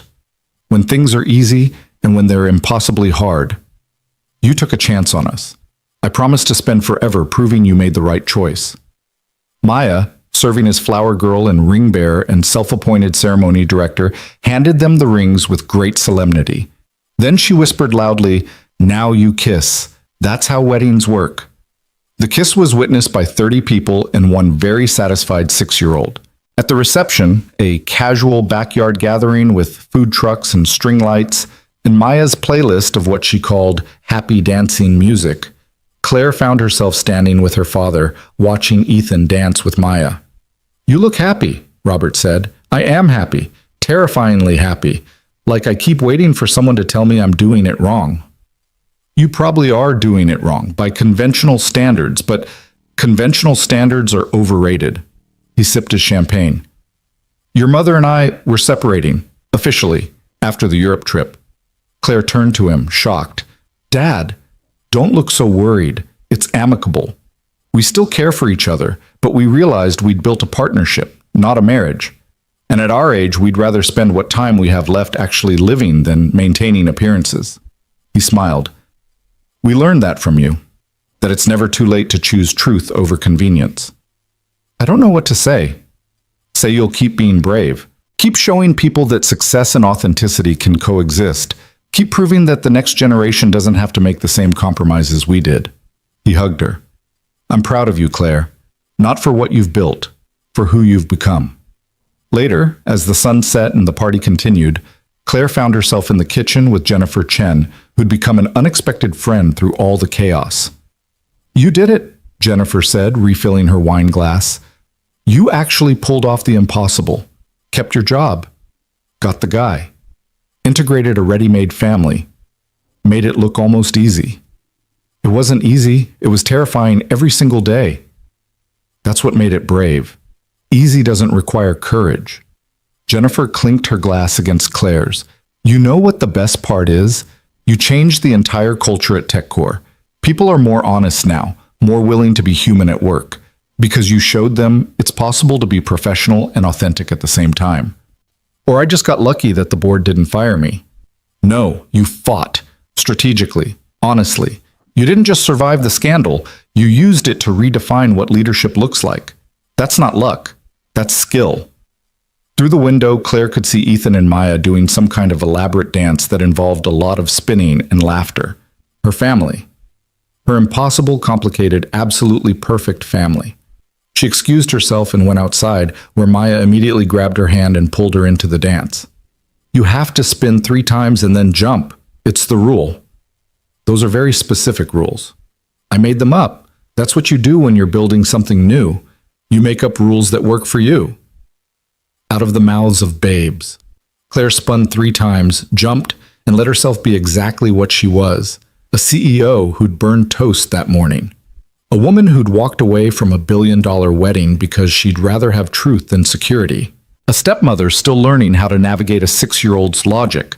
A wife to a man who made her want to be braver than she thought possible. As the party wound down and guests began leaving, the 3 of them sat on their back porch watching the stars come out. "Do you think people will always remember the scandal?" Maya asked sleepily, curled against Claire's side. "Some people might, but eventually they'll remember what came after. The company we built. The family we are. The choices we made that turned out to matter more than the mistakes." Claire stroked Maya's hair. "That's the thing about truth. It might be messy at first, but it has staying power that lies never do." "Good. Because I like our truth, even when it's complicated." Maya yawned. "Can we do pancakes tomorrow? It's Sunday. Definitely pancakes." After Maya went to bed, Claire and Ethan stayed outside, wrapped in blankets against the spring chill. "Do you ever regret it?" Ethan asked quietly. "Walking away from Lawrence? The easy path? Every day I remember what I gave up, the certainty, the approval, the version of my life that made sense to everyone else." She turned to face him. "And every day I choose this instead. Because walking away from that wedding wasn't about running from something. It was about running toward something real, toward you, toward the possibility that maybe happiness matters more than perfection. Even when happiness is messy? Especially when happiness is messy. Because perfect is easy to fake. But messy requires you to be honest, to show up as you actually are, to build something that works for the people in it rather than the people watching it." Ethan kissed her, slow and sweet and full of promise. I love you, Mrs. Hawthorne Brooks. I love you too, even though that hyphenated name is going to be a nightmare on forms. Consider it practice for all the other complicated logistics of our life. Bring it on. I'm very good at complicated logistics. Inside, the house they'd built together waited. Not perfect. Not what anyone would have predicted. But absolutely, completely theirs. Claire had spent years being the CEO everyone expected. The daughter who made her father proud. The perfect merger candidate. The woman who had it all together. And then she'd stood on a rain-soaked doorstep in a ruined wedding dress and chosen truth instead. She'd lost investors. Board support. Her reputation as someone who always made the safe choice. But she'd gained something infinitely more valuable. A life that felt like hers. A family built on honesty rather than expectation. A partnership with someone who'd seen her at her most vulnerable and loved her more, not less. The path hadn't been easy. The costs had been real. The consequences had tested everything she believed about herself. But standing in the home they'd made together, watching the stars wheel overhead while her husband and daughter slept inside, Claire Hawthorne understood something fundamental. Real success wasn't about building empires or maintaining appearances or living up to other people's definitions of achievement. Real success was having the courage to stop pretending and choose love when it mattered most. It was messy, complicated, absolutely nothing like the life she'd planned, and it was perfect.